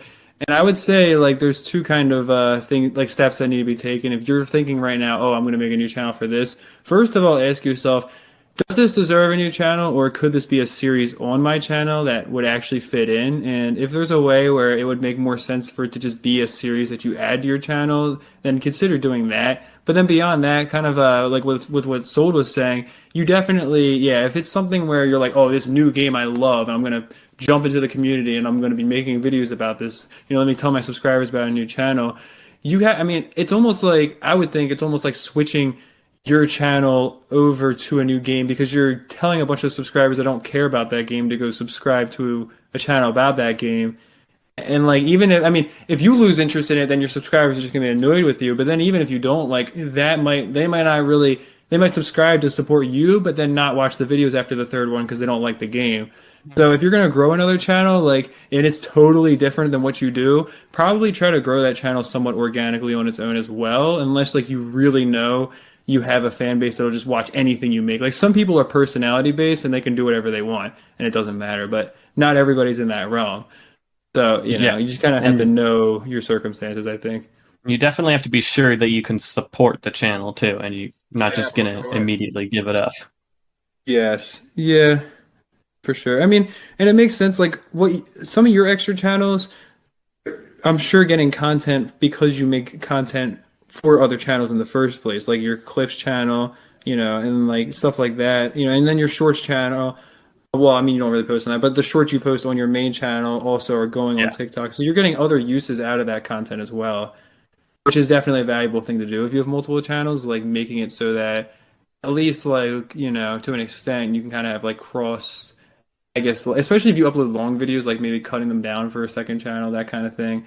It's a really good thing to do, I think. But yeah, I mean, I know there's this one guy I follow that posts like on 3 different channels every day. And I mean, I think the way like what he's talked about in terms of like how he does that is really just the fact that he's, for one, always posting content that he genuinely is passionate about. So it's not like the burnout phase is taking a lot longer because, you can't have the approach of like, oh, I'm going to be doing this because I have to grow, or even because, I want to make money from this. Like that's going to put you in a much more stressful mindset.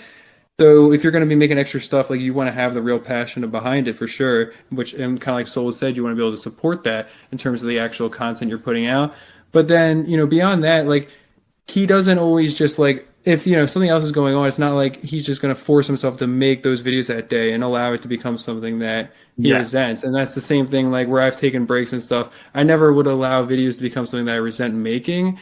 And I think if you don't let the video schedule control you and you're willing to say, okay, I need a couple of days just to take a break, but I'm not obviously going to step away for a month and let my channels die. It's just a breather, and then I'm going to come back into this. And you do things, you dedicate yourself, but within moderation, and you're healthy about it, like then you're probably going to be much more sustainable in terms of trying to support a lot of content. Because it can be really hard. I mean, if you have like, small amounts of subscribers on different channels and you're spending like what feels like a job's worth of time each day on them, like it's hard to support that in your mind when you feel like, well, I could be doing something else and, getting a lot more for it, right? But that's why you have to have the passion behind it. You can't be doing it for the wrong reasons in the first place. Yeah. A perfect example of that actually was a while ago. Some people actually remember this. It was because it wasn't that long ago. Is it over 6 months ago? I think it was 6 months ago about now. I did a thing. Well, actually, it was longer than that. But anyway, at some point, I was doing Nitro type item shop leaks every single flipping day. And that was a huge burnout. In fact, but then I still didn't want to not cover the other updates. So like when seasons would come out or there would be an update, I'd also cover the update along with the leaked Nitro type item shop. And even though I set up a super nice formula for it, like a really easy way for me to easily get it out, and like I could literally make one of those videos in like under 20 minutes if I wanted to, if that tells you some quality. I mean, it was like not good, and I burned out and took a 3-month break because and it took me like a few months to revive a channel with consistent uploads. So, no. I mean, speaking about the item shop, when it first came out, I bet most of us Nitro Tech YouTubers were doing that. But honestly, I personally only leak the featured item shop because I don't want to fill my channel with like, it feels like spam like every day, like leak the item shop, like that can get old real quick. But I also want to shout out this YouTuber who actually posts item shop leaks every day. His name is Bayudup. You guys probably yeah. I've seen huge that shout before. out to him. I don't know how the heck he does that. It's been like a year. Dude, that man's still doing it. He's nearing 500 subscribers. He even passed me. Every single day. Yeah, maybe. Yeah. We should get him on here as well. Ask him how he does it. Yeah, I would want to talk to him about that. Every single day for all of time, he's been posting Nitro Type item shop leaks. Yeah, I knew him as the guy that just does that, but like I didn't know like the scale that it's really reached at this point. I never considered that. I didn't know he was still doing it. That's pretty crazy. I mean, I respect the grind. Yeah. Yeah, Sure. and I mean, some of the shop videos get like 1K views. Like he gets views out of those because those videos do really well. Yeah, that's one of the reasons I was doing item shop videos, is because every single one within like it would get 100 views before the item shop came out, right? Because everyone's like, oh well, leaked item shop, I'm gonna find out what it is beforehand. And like within like a few days, keep in mind I was much smaller back then, I was getting like, and like if you look back on those videos, each one's like a few hundred views easily, like guaranteed. A few of them like I think a few of them hit 1,000 views and things like that, and mine were normal videos. Biddy-ups, however you pronounce his names, are shorts. Biddy-up, yeah. So like and they have way more editing than mine did even, but like I very quickly burned out because but it was high views, so I kept doing it for like a while. But yeah, that's like the wrong reason type of thing. Exactly. Yeah, like you were doing that because of the viewership it brought, and and it might have been getting more views than your other content, but it still led to that burnout. And that's the perfect example of like, even if you're chasing the path that might be the most short-term growth, like if it's not sustainable for you as a person, then you're not in the race anymore. I mean, it's like getting injured as an athlete because you overtrained and thought you could get there faster. Like, it's just not going to work. Exactly. Yeah, and it was also like I didn't like it at all. Like, famously, for those of I don't know, actually, I don't have like that many viewers on the gaming channel right now, but like famously, if anyone kept in track with my gaming channel, I mentioned it a few times. Like, I do not keep track of the Fortnite item shop at all, and that's exactly the same for the Nitro Type item shop. Like, I've been keeping more track of the Nitro Type item shop just so I make sure I have everything in it. However, like, I don't like care at all half the time because there's like not often new items. I mean, and so it's like I just hated doing it, and it felt like a chore every single day making an entire video about what item shop was coming out next. I almost never see cars I don't have in there. Like, it's almost never like, oh, you can buy this new car when I check the item shop. So I forget to check it like 90% of the time. I mean, speaking about the Fortnite item shop real quick, Fortnite sucks. No, I'm just kidding. But for being real with Fortnite, like I check it like almost every day, but like there hasn't been really any new good shops recently. And same with Nitro Type. I think that's this got very subject. I think Nitro Type, the item shop, they used to release very like new cars and everything, and that's why I made videos about it, because I like covering new cars and stuff like that. But then it's just like you just see OG cars coming back, and honestly, I'm not a big fan. It's just upsetting. I'm not a big fan of OG cars coming back. You guys know, if you guys know me long enough, you know I like rare stuff, and even though I don't have the cars, I don't want them to come out. And I think like some players should just like have the. I actually have. Ironic. I showed you this before we started the podcast, Dark, but I actually do have a TikTok /short, whatever you want to call it, releasing. Well, I'm going to upload it after we're done recording, but it's probably not going to go live till 8 p.m. Eastern time on the channel. But whatever. On old cars. It's a short. It's a joke. It's a meme. It's not like a legitimate video, but it is on Nitro Type returning OG cars, which is why it's ironic that you mentioned that. Yeah. Oh, yeah, there you go. I mean, I'm not a big fan of that, but if the price, like for example, the Xmas Cave or whatever you want to call it, the prices were decent and fair. I think the prices were good, even though I didn't want them to come back. But I have all the Gothams now, so hey. Yeah, as soon as I saw that item shop, I was like, oh my gosh. Well, I need to stream now, guys. Yeah, that was actually expensive, like low key, especially if someone had multiple accounts they wanted to buy on, that'd be hard to do. That's why I did like that giveaway. Yeah, because I was like, you guys probably need some money for this thing. I was gonna do a giveaway, and I was like, "Oh, cool! 10 million's like a good giveaway, like that's a solid giveaway." And then I was like, "Oh wait, they can't buy anything with that." Oh yeah, that's why I gave away so much. It was like, what was it, like 150 mil or something? Because I was Now, like, people can't, yeah, they can't buy anything with like even small amounts of cash. Even like 20 mil, it's like you get one car. Yeah, it's ridiculous. But I do think when they first released the shop, they were like coming out with a new crazy car at least every 2 weeks. yeah, they Like were. some new animated beautiful monstrosity that was like. I remember when the Yeah, they Air should be came doing out. that.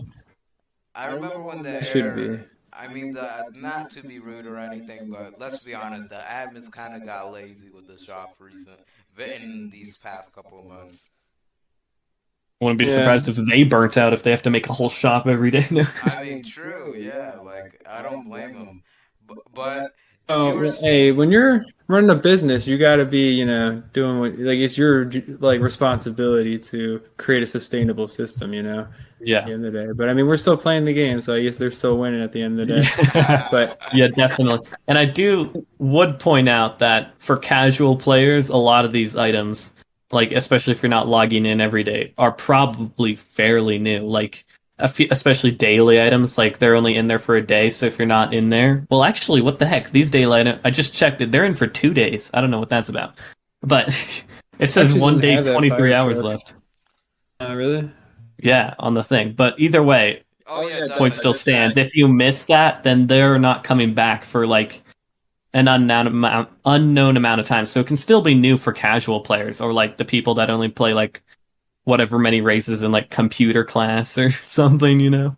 That's how my journey started, yeah. Oh, Mhm. yeah. Going back to the topic with the item shop videos getting a lot of views. I know for not here's a tip that I recommend doing if you're a nitro type YouTuber. Don't do too many giveaways. I'm not saying don't give back to your community or anything, but like don't make your channel based on giveaways because at the end of the day, the money does add up, and then you might not be able to Oh afford yeah, to and your pay. fans Well, just want money. And Exactly. that's your fan base. the For other thing is, I mean, that's almost like building up a fan base also that's not going to engage with the other content. Like when you get the thing about giveaways to me, they're supposed to be about giving back to your community, not trying to grow your channel substantially to a new community. Because if you grow your channel with a giveaway and you're doing them all the time to grow your channel, then you're just building an audience that isn't going to engage with your other content. So if you want to make anything that's not a giveaway, all of a sudden you get 20 views instead of your normal 500, right? Like it Yeah. really will like show if you build up a fan base that's just following you for nitro type giveaways. And I'm sure it does get expensive too. Yeah, And and I then the also shop comes find up and you can't afford it. my fan base doesn't really even like watch my giveaways, which is really interesting. Like I'll do a don't say giveaway that. and it'll Don't get say like that. Don't say that. Oh, but it'll like get a few like 300 views top. And I'm like, oh, well, of course, you still run the giveaway, and it's good for rewarding those loyal subscribers, but it's also yeah. like, Yeah. yeah, Well, it is funny because like it's kind of flip-flopped. I mean, in a way, like I feel like I've never like truly fully revived my channel from where it was back in September of 2020 because there was a point where I was getting a few thousand views a day with like 30% of the subs I have now, and like every video would get at least 500 views, and a lot of them would get like 1K and such. So, but like back then, I remember if I did a giveaway, people would be all over it. And I remember like when I gave away my Nitro type account, for example, that oh, became like yeah. the biggest giveaway that had happened. It had like Yeah, 600 man. entries I and entered in everything. it But as well. Oh, yeah, same, like, 100%. like even the yeah, I wonder how many people like in the community it's just at some point are like, yeah, I entered that giveaway. That's funny to think about, I mean, but like yeah, even other giveaways would get a ton of engagement. But now the thing is like like because it's not like I've revived my channel a ton, but I am getting some views again. Like it's coming back to an extent, at least this year, especially if I try on a video or if I make a video like the thing about Cheeseburger accidentally hitting a quarter mil races like that, I knew would get a lot of views just because it gets recommended to people and people are going to click to watch that, so the impression click-through rate's going to be high. Mm-hmm. Like with all that being said, like if I make a giveaway, nobody really will watch it. I've noticed, like the giveaways I've done recently. I mean, I gave away 5 months of Discord Nitro Boost, and that did not really get as many views as the cheeseburger video, for example. Yeah, I'm gonna be honest. I didn't even watch that one. I didn't enter or watch it. Just like, no offense to you at all whatsoever. It was just like I didn't particularly need Discord Nitro. I mean, I don't have it, but I don't need it either. Yeah, I mean, well, no, that's how I am too. I'm like, I don't really care for. Like, I've never bought it for myself. I've bought like 20 or 30 codes, but never for myself before. Yeah, because I never care. Yeah, I never actually bought it. I never actually bought it either. Like, it's not necessary. I would buy it if it was like lifetime, like a one-time purchase, because I don't really want to be paying monthly for Discord Nitro. To be honest. $10 a month is a little much. Like if it was $10 a year, like Nitro type, it'd be different. But yeah, I wouldn't keep my subscription like alive. Like I might, like I mean, I have a code that's just sitting in my gifts. I'll probably claim it after this, honestly, because King Legend gave that to me a while ago. When I claimed it, I already had the classic activated, so it didn't activate the boost or whatever. But like, yeah, I don't care for it at all because I don't use any of the features of it myself. It's just I know people like it, like if you put in a team competition or whatever. And it's the same thing like with Nitro Type Gold. Like I've never bought it for myself. I literally had it given to me, and then my cousin did too when we were on a team. And then I've just bought it for a bunch of other people since then as a captain. Which is just kind of funny to think about. Like it's almost like I think it's like the opposite. Actually, I think I did watch that video, but I didn't enter. I mean, it's funny. You gave me the view. Hey, I'll take the view. I mean, it's funny since, like, every time, I don't even bother answering giveaways much, but because I never do. I don't even win at all. But speaking about giveaways, the funny thing is, I actually won a giveaway, like, the other day that King Legend was actually doing. And I won Nitro, which is pretty cool. Really? Yeah. There you go. King Legend's been giving out those Nitros, yeah. He hasn't... He hasn't. Sorry. Oh, so nah, it's all right. King hasn't given me Nitro yet because Mobile actually. Shout out to Mobile. He actually gave me Nitro for free, and shout out to him again because he actually boosted the server a couple hours ago. Mobile, like, because I like that's the thing. He's like I said this way earlier in the podcast. He gave 3 of the 5 codes that I gave away. And he just sent me all those codes, and he's at the very top of my donators list from everything that he's sent. So he's definitely done a lot, it seems, to support people in the community. But I don't know. I mean, we're deep enough in the podcast where it wouldn't matter to say this. Like, I just hope it's not some kid spending money that he's not supposed to be. You know, that's all I'm gonna say about that. Because I mean, Mobile has had his good moments and bad moments. I don't know. We don't need to get into that, but yeah, you know what? Let's not. I don't really know about that, but I'm just saying, man. I just don't want there to be like one day I get a message and it's like his mom being like, "How do you refund these Discord Nitros?" Give like, your I money, would just feel terrible. Give me your money back. Yeah, exactly. Like I would just feel terrible if that ended up happening. If like he was buying it to technically I mean, not for me, but for a giveaway I did. Like, I would never want that, I mean, there was a time where, like, when I had TBZ back in 2019, back when Asa was an admin, he messaged me and said, because someone that was on my team as an officer became responsible for the largest amount of Nitro-type credit card frauds ever seen by a single player. Like, Asa said he, like, single-handedly increased it by, like, 0.5% or something, like, the amount of cases they had, because he pulled, like, he reversed, like, 30 transactions, apparently, for Nitro-type Gold. Yo. He had bought it for, like, 30 people, because he was just trying to be one of those popular people, and then a parent found out, and then he, like, just dipped, and everything got, like, charged back, and, I mean, Asa was, having to deal with it at the time. I'm sure everyone was dealing with it, but he contacted me specifically because the guy had been on my team about that, and I was like, "Oh my god, dude, that's." And just for a quick reference, not to change the subject, but for reference, the last item shop video I did end up posting for the leaked item shop It has the Jeepers Rubicorn, a sticker, and a title, like nothing good. And it had 600 views, if that gives you any idea of why I kept doing this. It's the Jeepers Rubicorn. That's like the Jeepers Rubicorn. Yeah. Yeah. Like, I was doing that because of the views, 100%. I do not care. Like, no one cares about that item shop, or at least I don't, but apparently 644 people do. I mean, Yeah. the Nitro type item shop and Fortnite item shop have been terrible lately.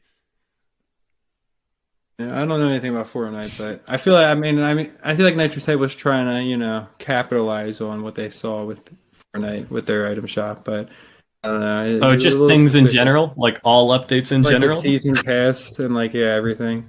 Okay, that's honestly, it's I think it works so much better like this. Not like the achievements was actually scratch that. Achievements are like super nostalgic for me, but like the season seems to probably works better, and it doesn't like leave a permanent scar on your achievements page. Like, you know how you have like back to school whatever still on the achievements thing. Yeah.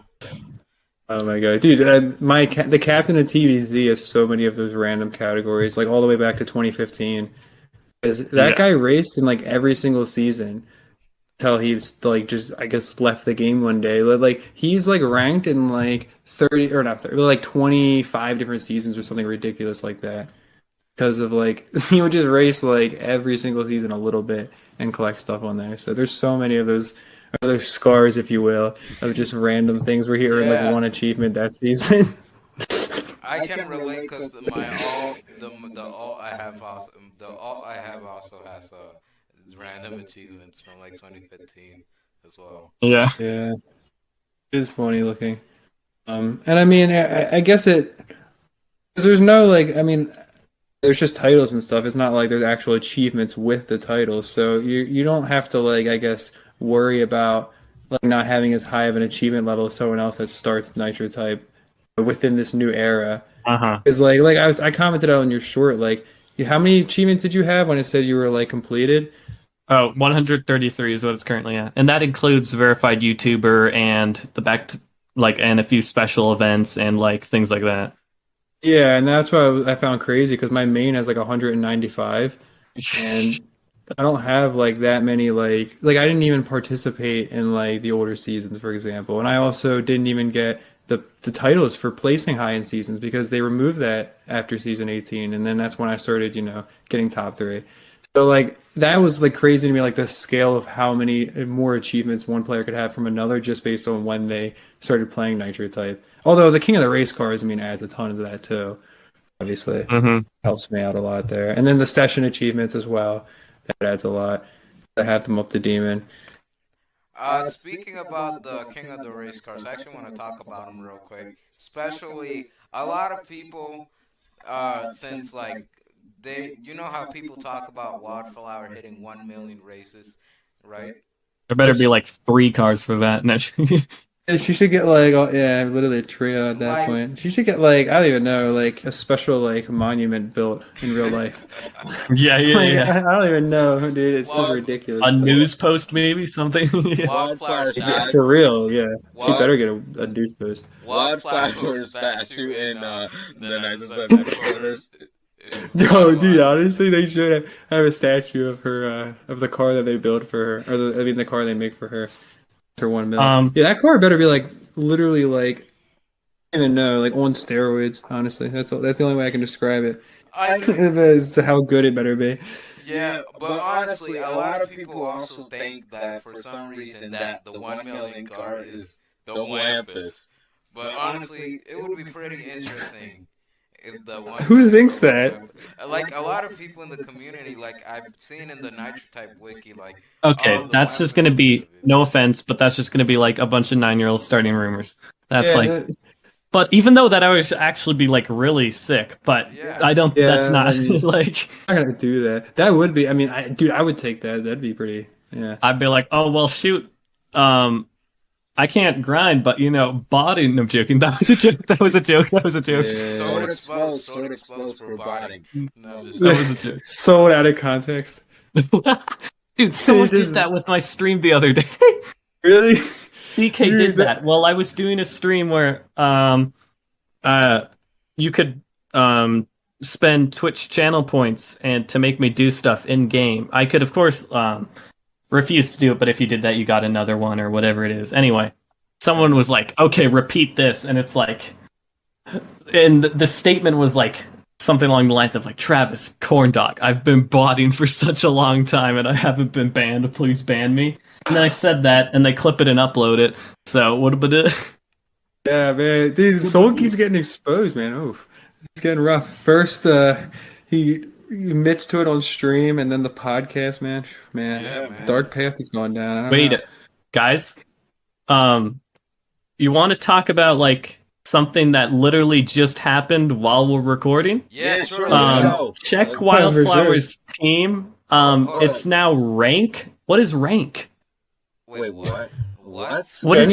What is? I need to go I through the literally video. checked Hold them. up. Hold on. I literally checked Let them me check earlier that. this podcast because I was referring to their like race count and them being, you know, I checked it while we were because we talked about it earlier this podcast, literally about them being on G1's team.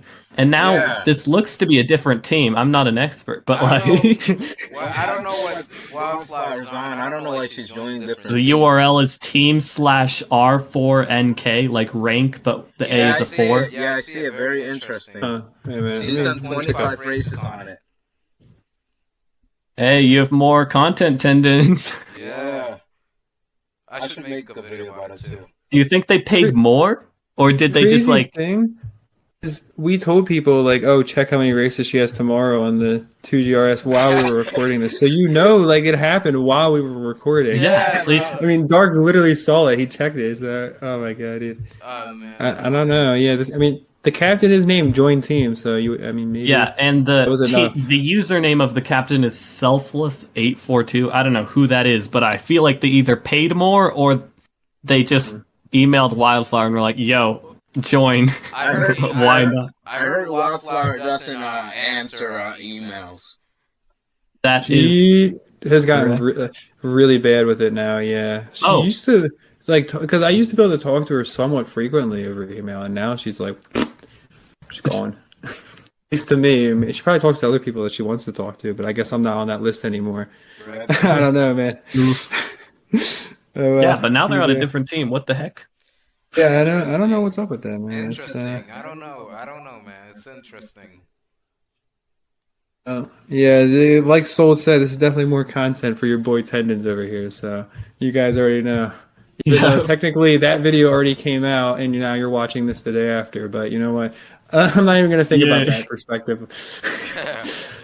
For us, this is the present right now. So I love how the captain's using a not a bot title. That title is like the most beautiful title in the modern day of Nitro type competitive. Yeah, it's by far the best thing that they've ever had, because it's almost like they wanted to create the meme potential. There's so much potential for memeing at that point. I don't know, man. I just love it. Did they mean bot like their in-game bots that you can race against? Because those are called Nitro type bots. Yeah, I think that's what they were referencing, because the title is like a bot or something like that. What's the title for a bot? It's something to do with isn't it a Nitro type bot? Yeah, and this one's like not a bot. Like you're not a Nitro type bot, but then but I mean, everyone botting to us is running a auto typer or whatever. Not their bots. Yeah. So it's just all the bots use it. Like that Stretch guy, the Stretch 86 guy. It's his username, I think, and he's just his name's just dots. And he always has that not a bot title, and he's bought it 110K or something apparently. Oh my gosh. Yeah, that kind of thing. It's funny because it's if you use that title, I feel like you're almost bringing more attention to it. That's why I don't even use that title at all. I don't see the team on the leaderboard, so I don't know. Yeah. I think rank is not living up to their tag because I think they're unranked. They got 7K in the whole season and 134 in the last 24. Dude, even TVZ fell out of the top 3, so there's a lot of competition on the leaderboard right now. Oh my gosh, G1 is going to be ticked off or very confused at the minimum. Yeah, G1's gonna be a little sad, I think. They were so hyped about that, I think. A lot of people will probably leave the team, unfortunately. I'll message them right now. Oh, Yeah. yeah. That's gonna be like if you were like if teams had like investments, that team just tanked. Oh yeah, there's stock market value. You got like I mean, literally like a crypto pump and dump. Like Wildflower just pump and dump their team. I Just got was the literally interest like way up. I was literally thinking like, oh dang, this is a huge spike for the team. They could easily like if G1 plays their cards right, this could easily go like top 3 team. Like or not easily, but like it's not out of reason. Especially if you have like if you attract a few more big names because Wildflower has a lot of clout, you know. I wouldn't be completely surprised if it entered top 3, but now, well, all those bets just now there's like yeah. Yeah, and speaking about it, G1's team did reach top 3 once before. Yeah, I remember. Do you remember the G1 beef when he tried to call out TBZ? Oh, Yeah, I do. That was very entertaining. I don't Like, like or not entertaining. I don't want to call it entertaining. I mean, but it was funny. it's more just like because I talk to G1 like fairly often, and I saw them upload this video, and I was like, oh no, like buddy, come on, no, you're just like put yourself in the middle of a shooting range, like. I mean, no. I mean, especially about the one where he like about volatile bribing the anti-admins. Oh that yeah, was that just too. ridiculous. That one didn't get as much attention though because Volatile doesn't have a YouTube channel. Not hating on you, Tendons, of course, but you know what I mean. Actually, Yeah, well, the thing is, more people, especially because that drama, like, of someone calling out TBZ, like, for one, there's a lot of people that view it, they're like, yeah, TBZ, I hate those guys. And there's also my fans viewing it like, oh, what the heck, what's this guy saying? And then, like, so yeah, that kind of thing gets, like, a lot of attention. And for sure, like, it's going to lead to, like, yeah, more viewership than him just calling out. Because people probably thought, like, this is just, like, crazy if they saw it, you know? Like, my reaction, I was, like, literally shocked when I realized what he was saying in that video. Or at least, like, speculating could be possible. I was like, I was like, I don't know about this one, Chief. I was like, I don't even mean to be rude or anything, but I just started laughing when he mentioned Tendons. I was like, what? It was just funny, like, I don't know, man. Oh, when it said, like, when I was listed as one of the people that could be doing that, I was like, bro, if the admins want to like, give me special treatment, oh my god, please.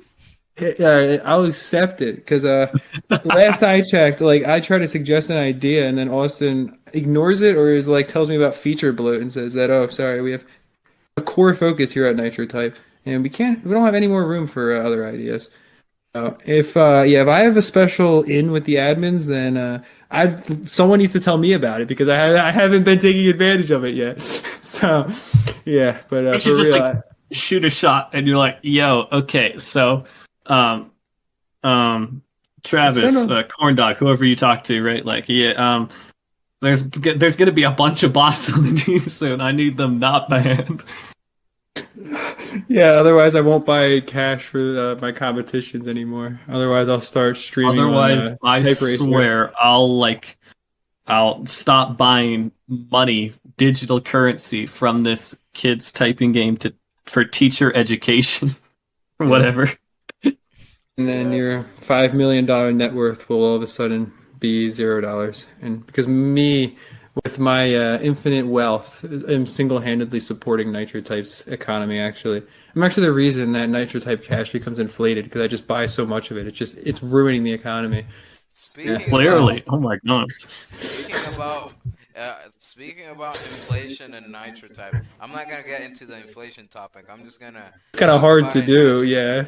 Because, it's like theory crafting at that point. Like, the thing is, remember a couple months ago when the Hayek testing achievement, like, bug came out and then they gave people, like... that was, yeah. Dude, that gave some inflation. I can't believe I didn't get it. Like, honestly, I would have loved to have 30 mil. But I'm glad, like, a lot of people weren't on at that time and like, didn't get, like, 30 mil because that would have been bad for, like, NitroType. Well, I posted my video on it a month late, and it's currently has 32,000 views. Say it got like ridiculous amount of views for some reason. Yeah, no, Not that's for some because reason, but like I knew what I was doing in the algorithm. Like I specifically was like, "Oh, this is my opportunity to put everything I know into practice," which I don't do for a lot of videos. But I was like, "Okay, start the title with the word nitre type because that's going to be the most searched search term for nitre type is in fact nitre type. Second most searched term for nitre type is nitre type money, so we're going to put those three words together at the start of the title because that's what YouTube prioritizes. YouTube money glitch because that is also a highly searched term. And then we want gives you to be specific to you. 30 million, more specific. It's not just like money. And because it's more specific, people realize that like, well, it's not just giving you money. It's 30 million. It's specific. And then for free, obviously. And then nitre type cache glitch at the end just for extra measure. The description is full of a ton of search terms. The video purposely doesn't mention the date of when this possibly could have happened till halfway through. So at minimum, I'm getting to 50% watch retention. Even though I posted it a month late, I'm like not... the beautiful thing about it is I mentioned the stuff. So if you already knew about it, aka you're in the community, you know that the video's already been covered. But for those of you who are new to the nitre type community, which is everyone watching this video, pretty much, it's a bunch of kids searching it up. They go into watching the video and they watch almost at least halfway through before realizing this happened a month ago. It was one really big, elaborate thing, but it's also not clickbait at all. And I get no hate in the comments because everyone in the comments is a nitre type player who's already heard of this, and so they don't see it as clickbait. Like, if you look through it with that lens, you can see how I've perfectly worded things. It was 100% understand. Really overly thought out. It's like, to get that result. It's kind of like that one video I made about the Team K or whatever. Like, I retitled it now, but when I tried to post it in a way where it was like you could think, oh, maybe this new team was just formed from a glitch, and then you realize, they already made the team a few years ago, and then I just switched the title over now to being the only one letter or only one digit tag on nitre type. But yeah, I mean, I know what you mean with trying to you're threading the line of perception's one thing, but then you're actually reporting on it. But it's not like it's clickbait because the title never really specifies, oh, this just happened. It's just talking about it. The biggest thing, I didn't specify a date, and I didn't even do past or present, or I actually use present tense. I'm not gonna lie. Besides the present tense in the title, it's I thought out words so much so that people who are in the nitre type community perceive it one way, and people who are outside perceive it another, and that doesn't break till halfway through. And then there's a slip up, but that was on purpose because I'm not completely cruel. I'm not going to make you watch through the whole video. Or are you? Just halfway, yeah. Just enough to give you a boost in the algorithm. That's all you need. And that was 32,000 views. Very smart. Yeah, well, it certainly worked. Very smart play. And similar to, sorry. What were you going to say? Oh, I was just going to say my second most viewed video, I was also finding search terms around nitre type, and people were Googling how to sell cars because it was removed over the summer, and everyone was coming back for the school year, and they hadn't played all summer, so they had no idea that the car selling mechanic was removed. So I did make a video called How to Sell Cars in Nitre Type. Now, I can justify this by saying that's what people were searching up, and I wanted an ideal search term. See, that's the realm of I probably wouldn't take that risk personally, but I mean, hey, more power to you if it pays off, because clearly it did. So 23,000 views. I wouldn't that's maybe part of my own problem is I don't really make content like that. It's more I want people to click on it and then be I always try to have have the title kind of under promise it, and sometimes the problem is I just ramble on too much and what I'm talking about is not necessarily pertinent, but I try to talk about a lot and give a ton of information and just perspective on a situation when it seems he's just going to talk about it briefly. And then I actually know a lot about it. And then maybe it's a situation where I was even involved somehow and I'm able to talk through that perspective.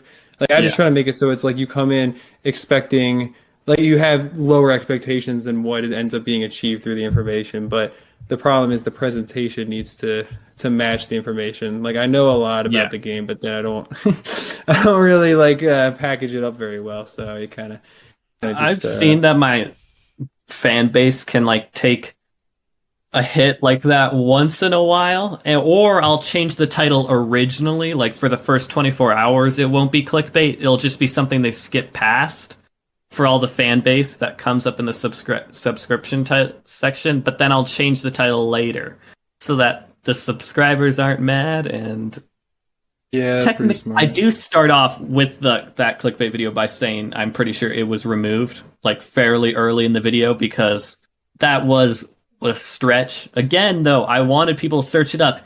In theory, here I can justify anything. I've taken like debate classes.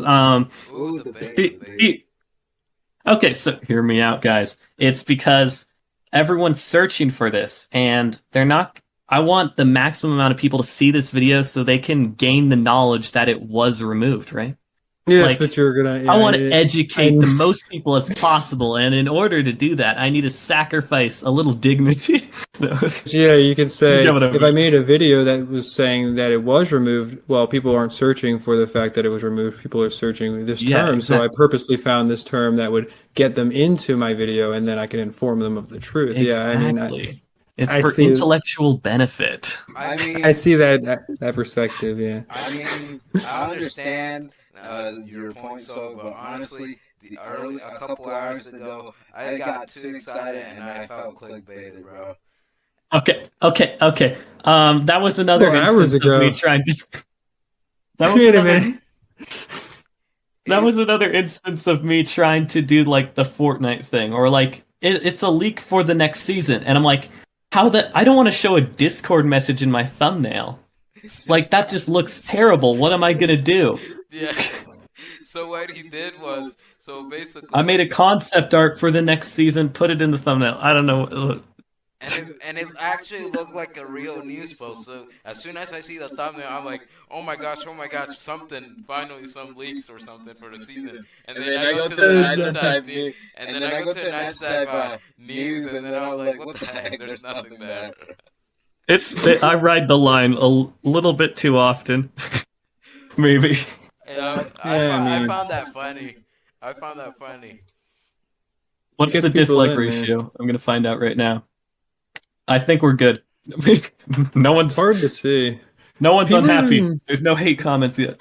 But do people even use a dislike button anymore? Since like it doesn't even show anything. No, I have an extension running that shows dislikes though. Yeah, me too. Even though it's off, and I can go into YouTube Studio and see if. I know what you're talking about, but I'm just saying, do people even still like? I guarantee that a lot less videos get dislikes or as many dislikes now because people are like, "Well, what's the point?" It's a 1 out of 10 video. What like? What's the performance been like? Yeah, it's 1 out of 10. So out of my last 10 videos, it is number 1. On that time period, yeah. But I just meant like, well, I'm looking at the views now. That's what I meant, like how many views and what time. But the click-through rate is 20%. Wow, that's crazy. 20%, yeah. Obviously, for reasons. The view duration is down, though. I'm not gonna hide that. It's down. It's 44 seconds. Which is still higher than a lot of people's, to be fair. Like, I think the average is somewhere between 45 and a minute is the average view duration for a normal video. And for any of my videos, the average view duration is at least over a minute, between a minute and a minute 30, because, again, I did all that intro cutting stuff, so we get right to the point. So, like, my view duration is, like, usually above average. Like, it tells me your view duration is above average, like, every video. But yeah, it's definitely lower. I don't know. I can't see full retention stats for at least 24 hours, I think. Yeah, I know what you mean. Oh, my shorts have ruined my watch time in relation to views, for sure.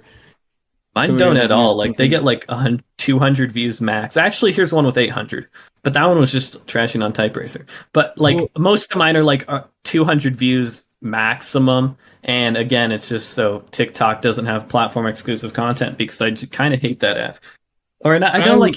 That's a strong word for. I just don't like. It's Yeah, Dude, you know what I mean. I understand, so man, I do not like exclusives at all. Like, for example, Xbox and PlayStation. I love both consoles, man. I don't have PlayStation, but I played on like mostly every console. But like, there are some really good PlayStation games that are not available on Xbox, and the same with Xbox. Yeah. How long have we been recording out of curiosity? Well, This be a couple hours. this has been actually the longest episode of the podcast. I believe, Sure, like, yeah. at the moment, 2 minutes. I mean, not 2 minutes. 2 2 hours. minutes, yeah. Two time. hours. 2 hours and like 7 minutes. Around there. Wow. This is as long as our tier list video was now.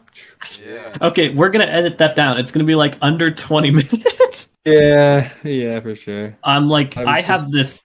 I mean, you guys are content creators, but I don't know how much editing you do. But like, there's definitely instances where I edit down videos from like multi-hour long things of footage to like I 8 mean- minutes. I mean, the podcasts are supposed to be like long and like you don't really live. Podcasts, yeah, but I mean, I know what you mean. Like when I made those documentaries, it would be like 50 or 60 clips, and I'd be cutting like so much raw footage into like I'd be like, oh well, I messed up here, so now I got to cut down this clip to like another 5 seconds of me talking. Like, Oh yeah, I mean, cut out gasps and stutters in my videos. In case Yeah. you're wondering, I mean, I'm really good at flawless speech, but like any stutters where I'll be like, nitro type leaderboards. I'll cut out the Lee part of it and just go nitro type leaderboards in one thing because can't mess up that beautiful space your viewer is. Dude, I was looking at my views and like half my views in the last 28 days have been from Doodle Jump Shorts, and 9 of my top 10 videos are just the shorts. I mean, well, technically 10 out of my top 10 videos are shorts because the second best one is just the Snapchat one for the last 28 days, but the rest are all Doodle Jump videos. Did your second Snapchat video do well? Second one, no, that Okay. one did not. I think it was a little too bold for YouTube because like my short, like it never got demonetized. I mean, that's how obviously it still makes money, but like the other one got limited ads. So I was showing a little bit more risque content on that one. Mm-hmm. Let's say I was taking a little bit of a risk. Well, is there anything that you guys want to like talk about? Because we talked about a lot of stuff today. Yes, we did.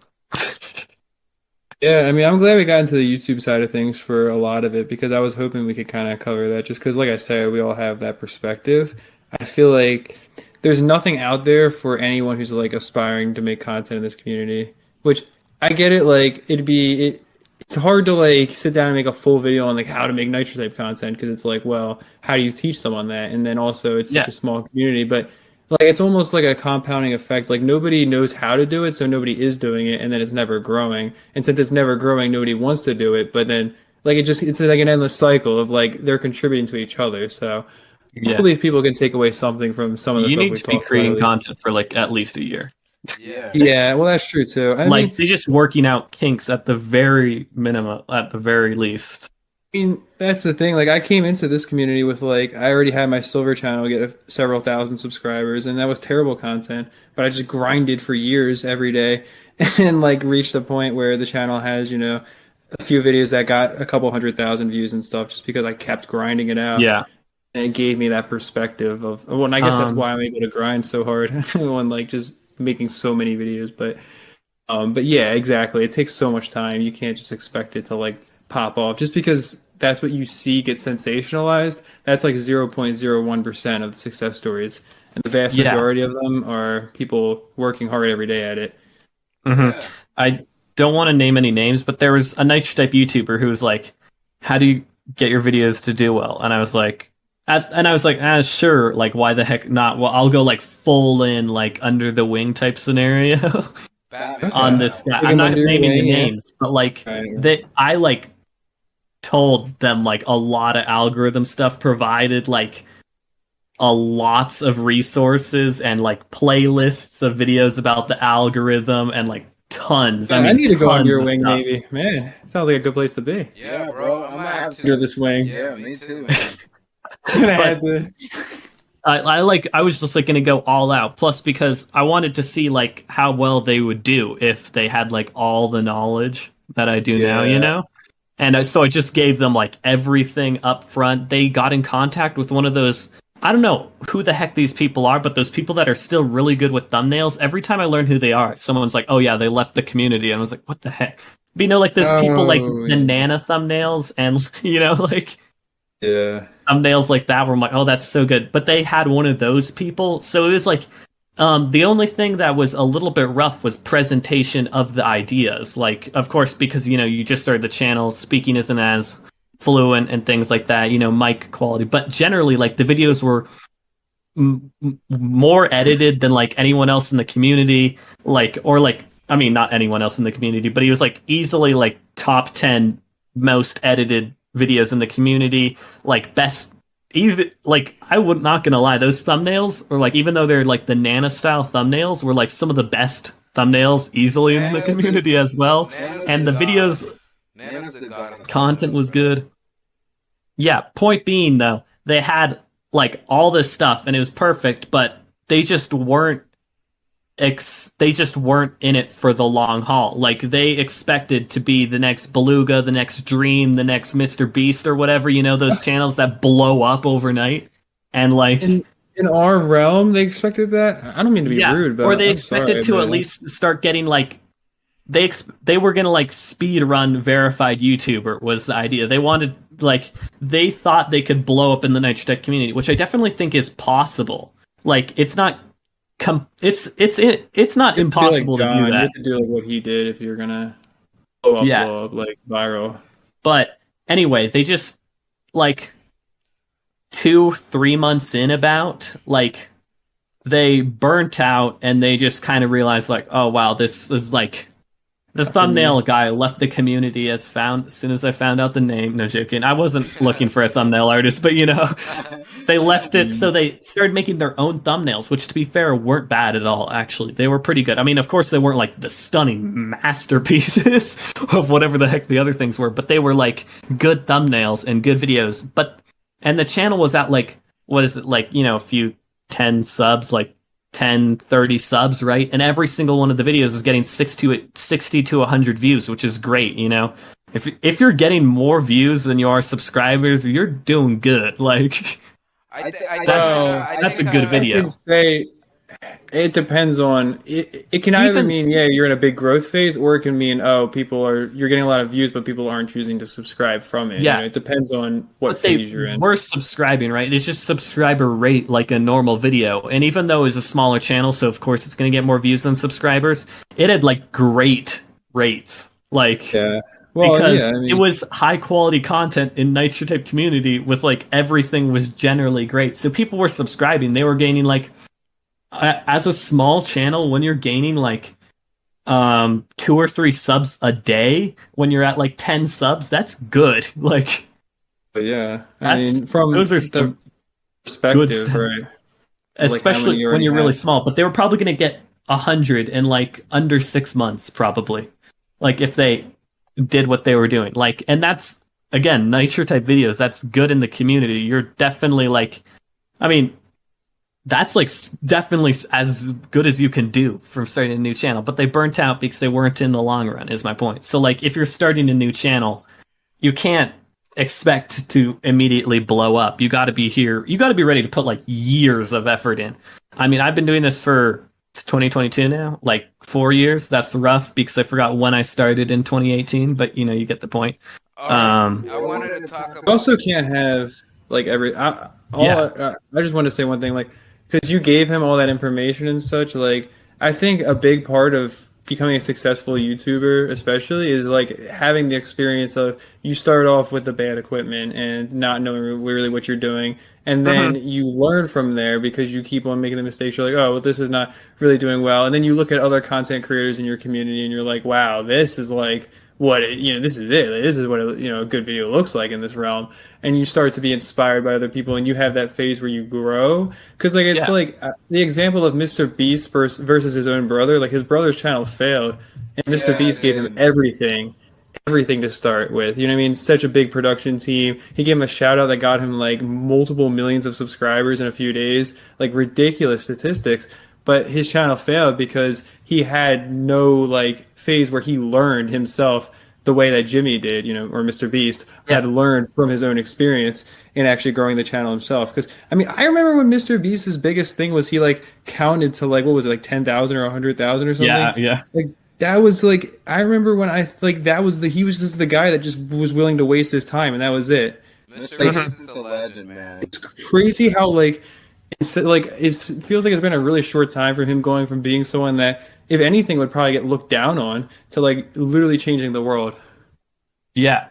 And it's just, you need to learn whether like you started off with that guy with like, or not, sorry, I'm talking about the person I helped out. Even though they had a ton of resources, you still need to be able to learn and grow and, just know how that all works. Or when you're starting with absolutely like no boost like that. Again, I didn't even shout out the channel. I was just helping them behind the scenes type thing. And it was like, had to have like at least a year of learning, like minimum as expected, while you're consistently uploading. It's not like you can just wait a year to do it. You need to like have learning time, learn your craft, no matter where you started from. And it'd be a fun project to start a random channel and just see how well it can do. Like, and you just oh my gosh, I had the same idea. On it. Yeah, I think that'd be really cool. Yeah, sorry, Dark. I feel like I've cut you off like 6 times. I don't mean. So, Dark, go ahead and say what you're. Sorry, bro.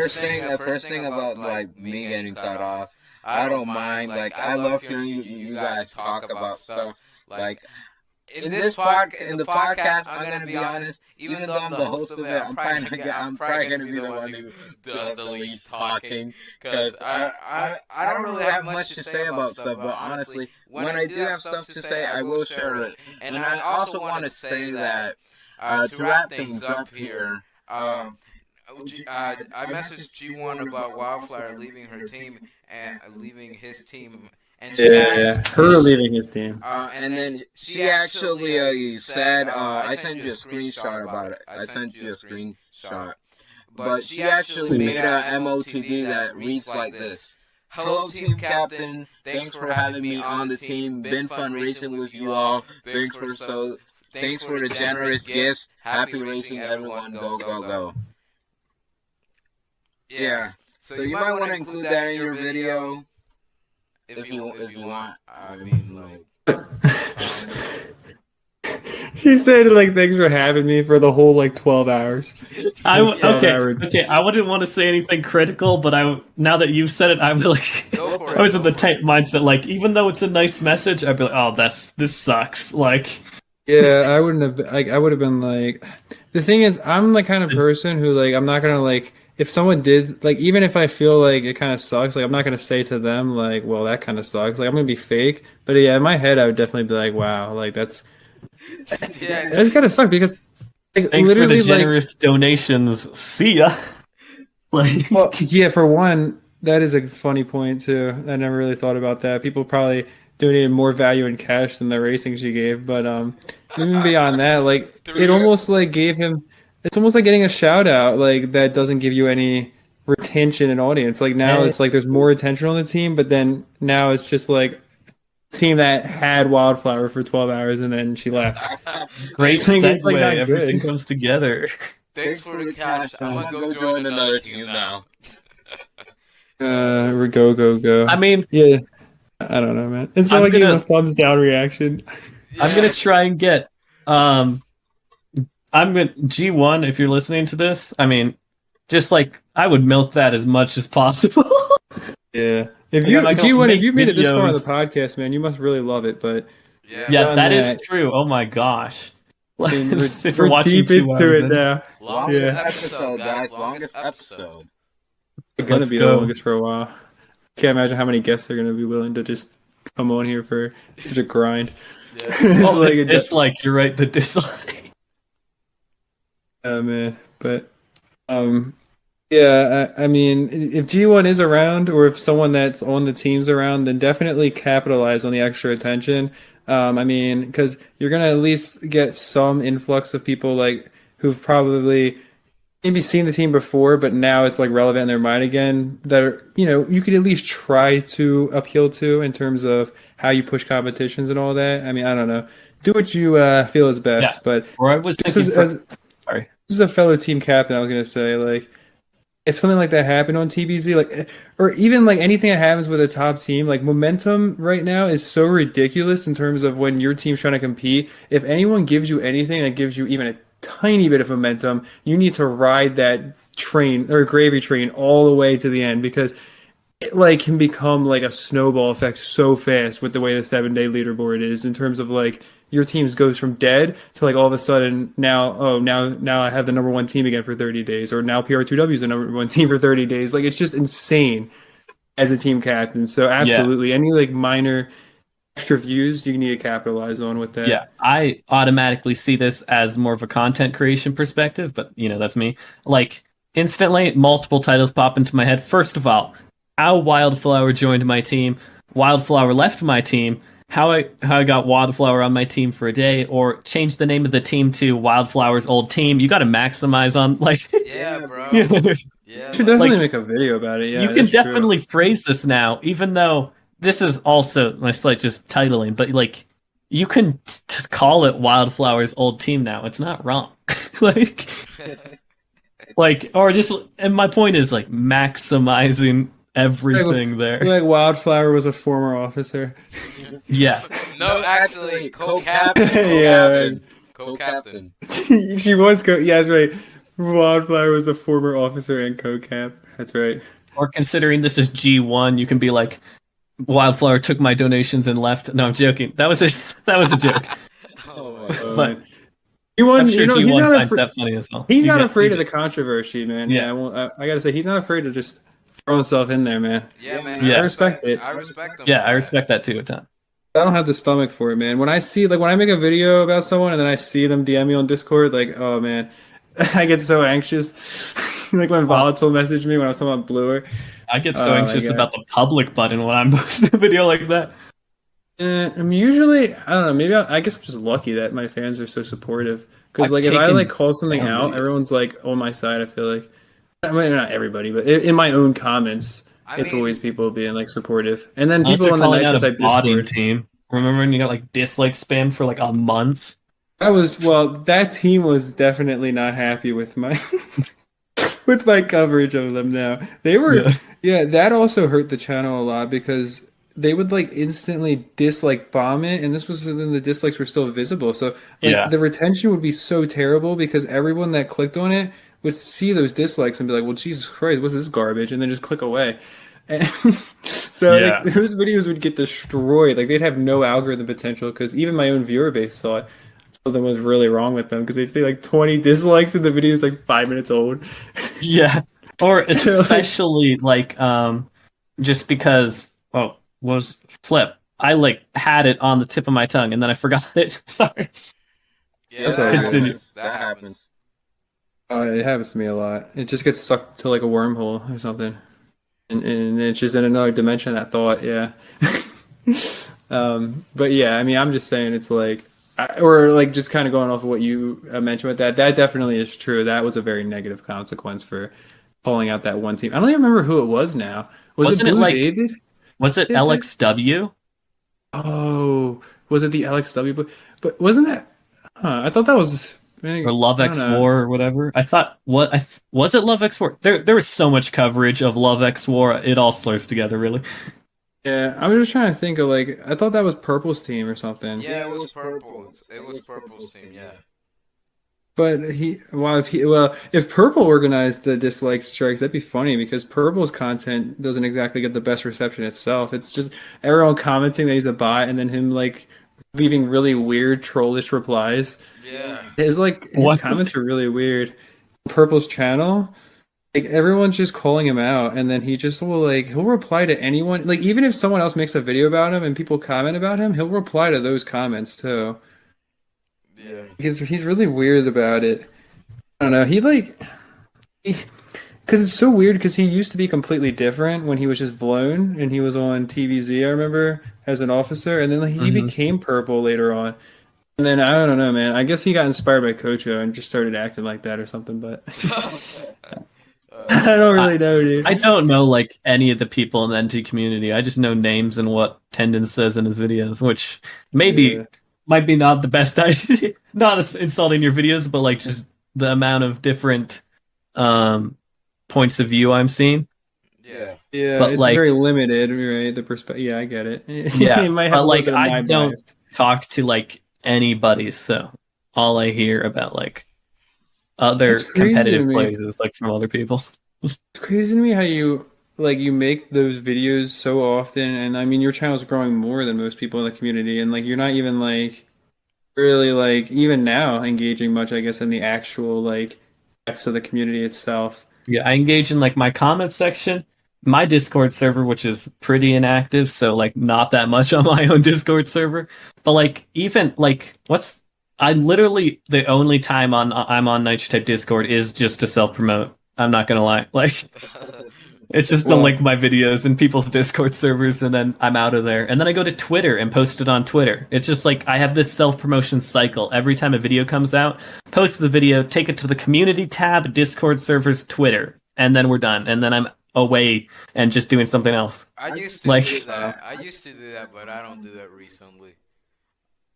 I don't send my stuff anywhere, but well, my own server. But other than Because that, because I don't know, every people just don't really seem to necessarily like people are just in the Nitro type community. If you like, people in Discord are like this in general, but like if you ping them about anything that's not like you giving away your left kidney, like they freak out. They're like, "Oh my god, ping, ping, ping, ping! Oh my god, you pinged me once this month! Oh my god!" Oh, I don't use at everyone. I have a custom ping role in most servers that I actually ping for, so it's only people who actually care.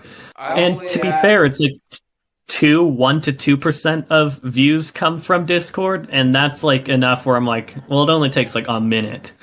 I'll take the 2% extra views or whatever. I mean, that's like 200, 300 a month, so unless you're getting, I don't know how many views you're getting a month, but yeah, I mean, no, that's, yeah, it adds up, bro. And you know what? That's the thing. You got to focus on the 1 and 2% stuff a little bit because like that's the kind of stuff that's going to like, contribute in ways you might not even realize. And also like, like maybe you do that and then all of a sudden, those extra people are dropping enough likes where somehow one of your videos gets a little bit extra attention in the algorithm, and then over time it contributes more. Like those little things definitely I think are worth Twitter is actually like 5%, which I think it is anyway. On at least I checked it like a while ago and it was like 5%, which is big for Twitter because I get like 2 likes on every time it's a self-promotion post. I'm not expecting to get likes.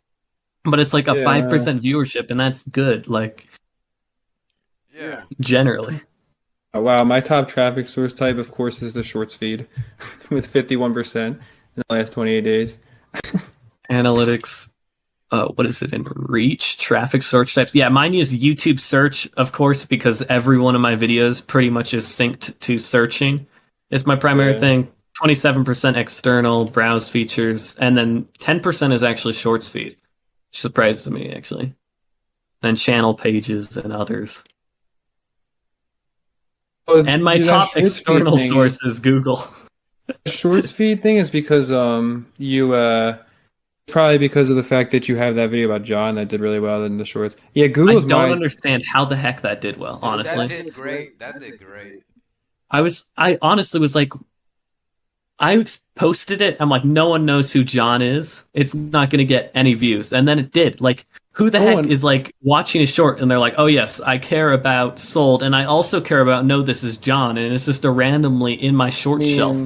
Like John is pretty much as viral as it gets for our world. So I know, but that's not like it's not like recognizable by name. I wouldn't say, like especially short shelf is random. And it's just me bopping my head with subtitles. He's just the guy that inspired that meme format of typing this speed is hard.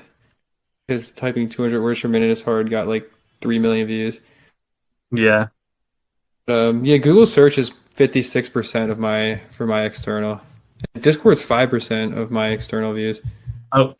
Google search is 99% of my external. Dude, really?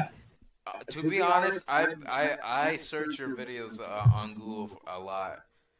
Oh, so it's you, Dark. I get views from Nearpod too. Like that's so weird. What am I? Nearpod. Some of the stuff on here is really weird. Like startpage.com, bank.us, Gmail, Padlet. Yahoo Yeah, search, yeah. I know what you mean. Stuff.go, WhatsApp, bro. Like, oh, some of my Yeah. views are even from speedrun.com because I posted my doodle jump world record on there. Yeah. That's so weird to see all that stuff. More. What's like my traffic source? It's a bit. What is like? Well, my lowest is playlist page. That makes sense. What is like my weirdest traffic source type? The playlists are really Oh, bad I have for me. Nearpod stuff too. What the heck? What's my lowest one? It's tempozaz.com. It has Yeah, you get those weird ones too. Yeah, like startpage.com is my lowest. And then I have Oh yeah, I have start page too. What did they just have every video ever made on there? So weird.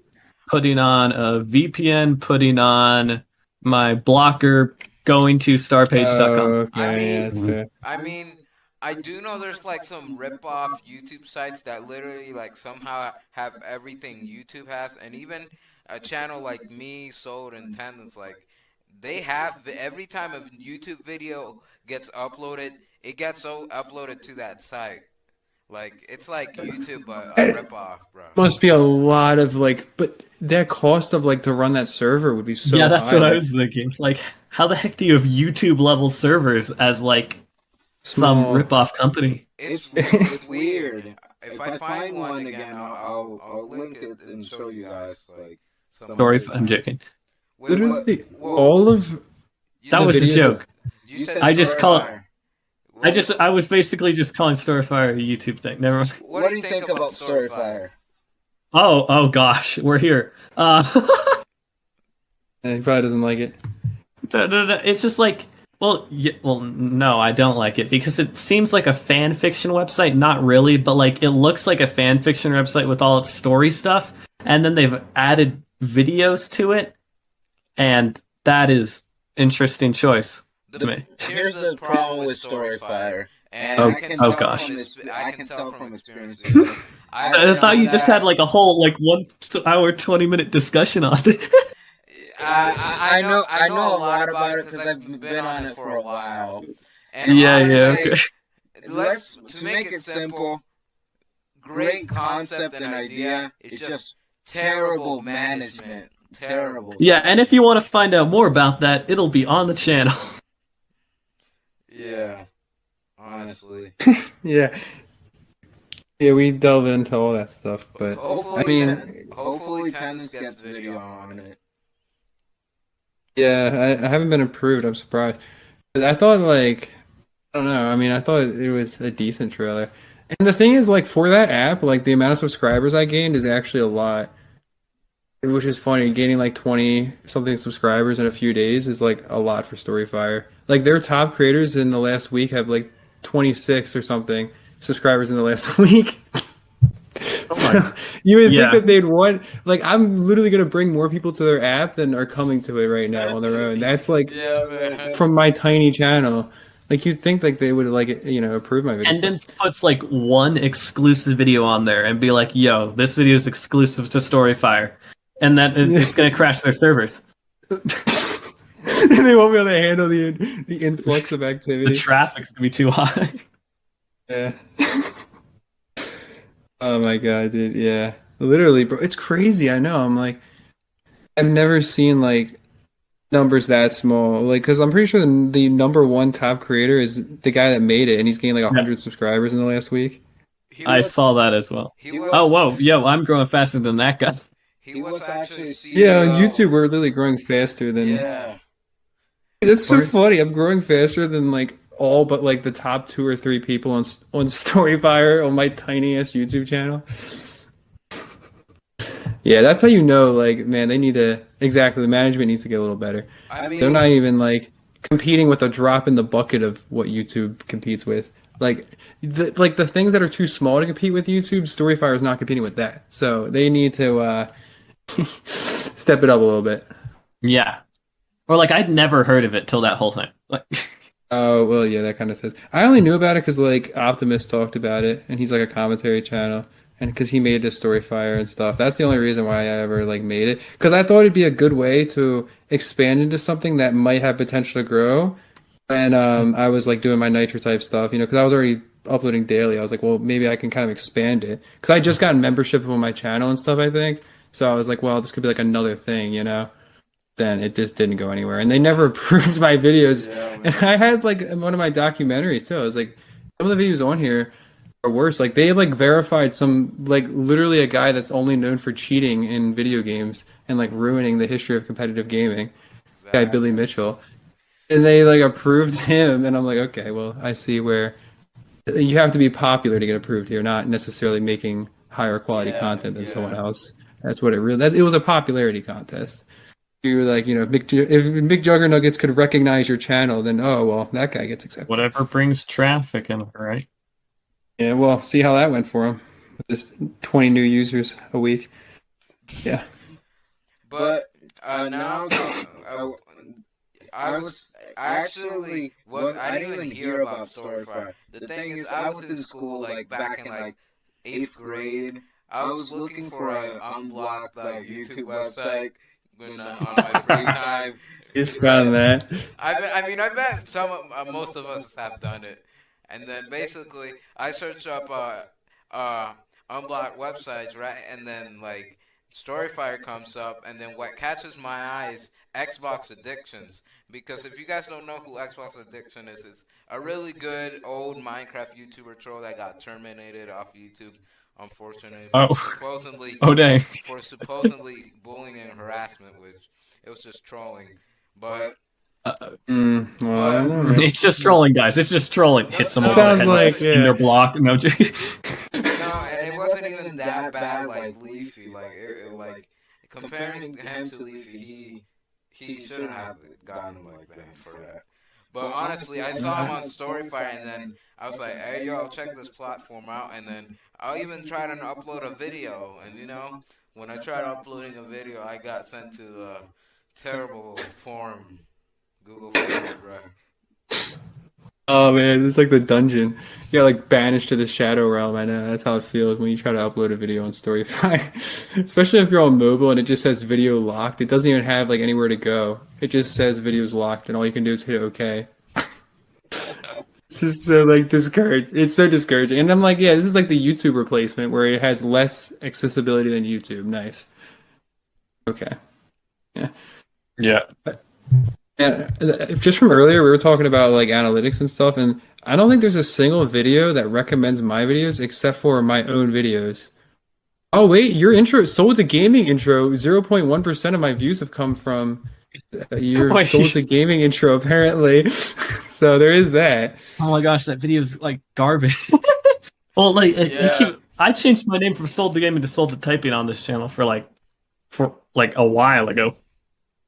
The official Doodle Drum trailer has given me some views, apparently, so that's something. What? Like, is it... Imagine if it's from Doodle Jump and it's recommending your video. That'd be cool.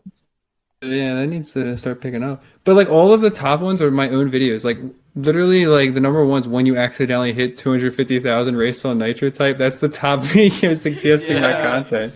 Yeah. It's just all my own stuff. So I guess it's good that I keep people, like, in a loop of watching my videos, I guess. But nobody else's content's recommending mine, which is far worse than how good the first thing is. So it's it's definitely not good.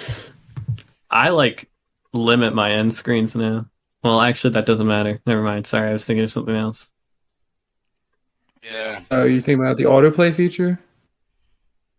Or like, I only have one video in my end card screen now, just so I can personally recommend it because more people watch that. If I like actually like before, they might just click off because not even without even reading them. Too many options. But if I limit their options and be like, this video is about this, or like, if you want to find out about this. Or like really smooth transitions, you start talking about something else, right? And then you're like, but if you want to find out more. That's what I was trying to do for a little while there a lot. Like I was linking my videos together because I would talk about different situations. And then like this thing then allows you to understand this thing better. And it's like, well, if you want to learn more about this. Yeah, exactly. And then you just have a I would card try and that do that if like I wasn't trying to make my videos quick and my videos were more thought out. Because I don't have a script at all, and I assume most of you guys don't either. Yeah, me neither. No, except for my documentaries. Yeah, those are scripts. I mean, when it comes to videos, I don't really like. I like to make them quick and easy because I'm not the person that wastes Who wouldn't like that? Yeah. other people's time. So my videos are quick, if you know what I mean. Like they're not Yeah, too I do know what long. I mean. They're in being quick. They're also not too long. Okay, Exactly. I get what you're saying. Yeah, I get it, bro. Yeah. No, I mean, I definitely am gonna start to go towards that again, the direction of making my videos a little bit shorter and like actually more concise. Because if I put down a few bullet points in a notepad, like I won't ramble like that at all. Like it'll be way better. It's just because I just let myself talk and just let whatever happens happen, and that's just what leads to the nonsense that I post half the time. Yeah. But, that's all right. I mean, I'm gonna actually try to really focus on like grinding YouTube this year and seeing if I can actually take the channel further. I'm It's gonna be like, I'm actually. Oh, never mind. Never mind. ooh, a little secret. Well, I actually. I think I know what you're talking about. So Oh, I was just gonna ask about an analytic thing, and I was like, no, we'll do that off camera. That's what I Okay, was about to say. yeah, it's all good. I got you, man. But speaking of being off camera, well, I mean, I guess we all are off camera, but being off the air, I mean, do we have anything else we want to cover really? Because I feel like we're pretty good. yeah, I don't know. I mean, Yeah. honestly, like, thank you so once again for coming into the podcast. Like, means a lot to me and Tendons, and I'm sure like a lot of people will enjoy this episode. Yeah, thank you for having me on. Longest episode, yeah. Yeah, bro. It's not gonna be the longest episode for a while, man. It's gotta be close to 3 hours. Oh my gosh, yeah. Almost as long as Endgame. Nitro type endgame moment. That's The gonna be same the level next of thing I quality, recreate, like the Squid Games. It's just gonna be endgame. There you go. Yeah. That'd actually be sick. I'm writing that down. But But no, honestly, yeah, I really appreciate your time, especially because I mean you're willing to talk for so long. You know, and obviously it's Yeah. not something that everyone would just be able to do. So I certainly appreciate it, and obviously Dark said he did as well. So we already know that, and I'm sure the fans out there appreciate it too. And I hope you guys did enjoy the episode. I know we got pretty far off the rails a few times, but that's kind of how it goes when you're watching anything I'm involved with. There's going to be not very clear direction. So just know that if you're watching something I make, if you're from my channel, you should know how it is already. So Yeah. you guys Tendons probably, trademark. you guys probably aren't. Yeah, exactly. You guys probably aren't even surprised. You're like, yeah, it's exactly what we expected. Just 3 hours of just talking. But you know what? I think there's some valuable tidbits in there, especially if you want to make a Nitro type channel. I think that this could probably help you. So hopefully someone out there takes some inspiration from our words, from the fact that we've all been able to find a bit of success in this community. Because, you know, at the end of the day, it's not like, at least from my end, like it's not like I ever came into this expecting like, oh, I would get to have a Nitro type channel that provides me opportunities to make a podcast with people, for example, and do things that, yeah, it doesn't seem like a big deal, but this is something where it actually is something that is genuinely contributing to my life in a positive way, and I wouldn't have had that opportunity otherwise. So just think about the opportunities that can come to you, even if you only get a few thousand subscribers, because in a community like this, trust me, like there's going to be opportunities if you have a smaller channel. Definitely. There's still so many ideas that probably nobody's thought of yet, right? There's only a few hundred people doing Nitro Type YouTube. There's more than that in ideas. Yeah, I mean, I have some ideas for theory crafting and stuff that's going to be like, because I've been watching a lot of like those Minecraft videos where they like analyze hypothetical situations and stuff, and it's really got me like inspired for certain things that I think are going to be really good. So I'm really genuinely excited about what this year is going to bring, and hoping to see the community as a whole be uplifted as well. I know if I ever get any like real success, I'm going to bring the community up with me. So I'm sure the same goes for you guys. But yeah, Definitely. appreciate all you guys for real tuning in. If you guys watched to this like end, I mean, you're beyond a legend, and you got to leave something special in your comment to let us know you made it this far, because we got to give you a standing ovation. Right? Like, guys, if you made it this far, comment potatoes in the comments if you want. Yeah, potatoes. potatoes. Yeah, yeah, exactly. Something, man. Because for real, I mean, that's like beast mode Exactly, yeah. endeavor. The commitment. And maybe someone was grinding out a session, and this was what got them through. So Yeah. I don't know if I want to inspire that, but be If healthy you with your did that, racing, you're guys. welcome. Yeah. It just kind of But comes with me. I'm amazing. go to bed now because you're probably Yeah, go but sleep. But no, for real, yeah. All you guys watching to the end, which is but probably like 2 people, but we appreciate you guys. And if you caught the live, then hey, thanks for being around for the premiere and everything. And beyond all that, is there any closing statements you guys had? Because I'm good over here. I have something to say, but do you want to Ooh, say anything? okay. I think I've said everything I want to say. Go ahead. Alrighty. So thank you guys for watching. All of Sold's link, social media will be in the pinned comment. And honestly, Yeah, of I course. hope you guys really enjoyed this episode. We're almost at 100 subscribers. Shout out to Yeah. Typer for boosting the server again. Well, not again, but boosting the server. And honestly, thank Shout out you to him guys. again for doing it. Yeah. But thank you guys so much for watching.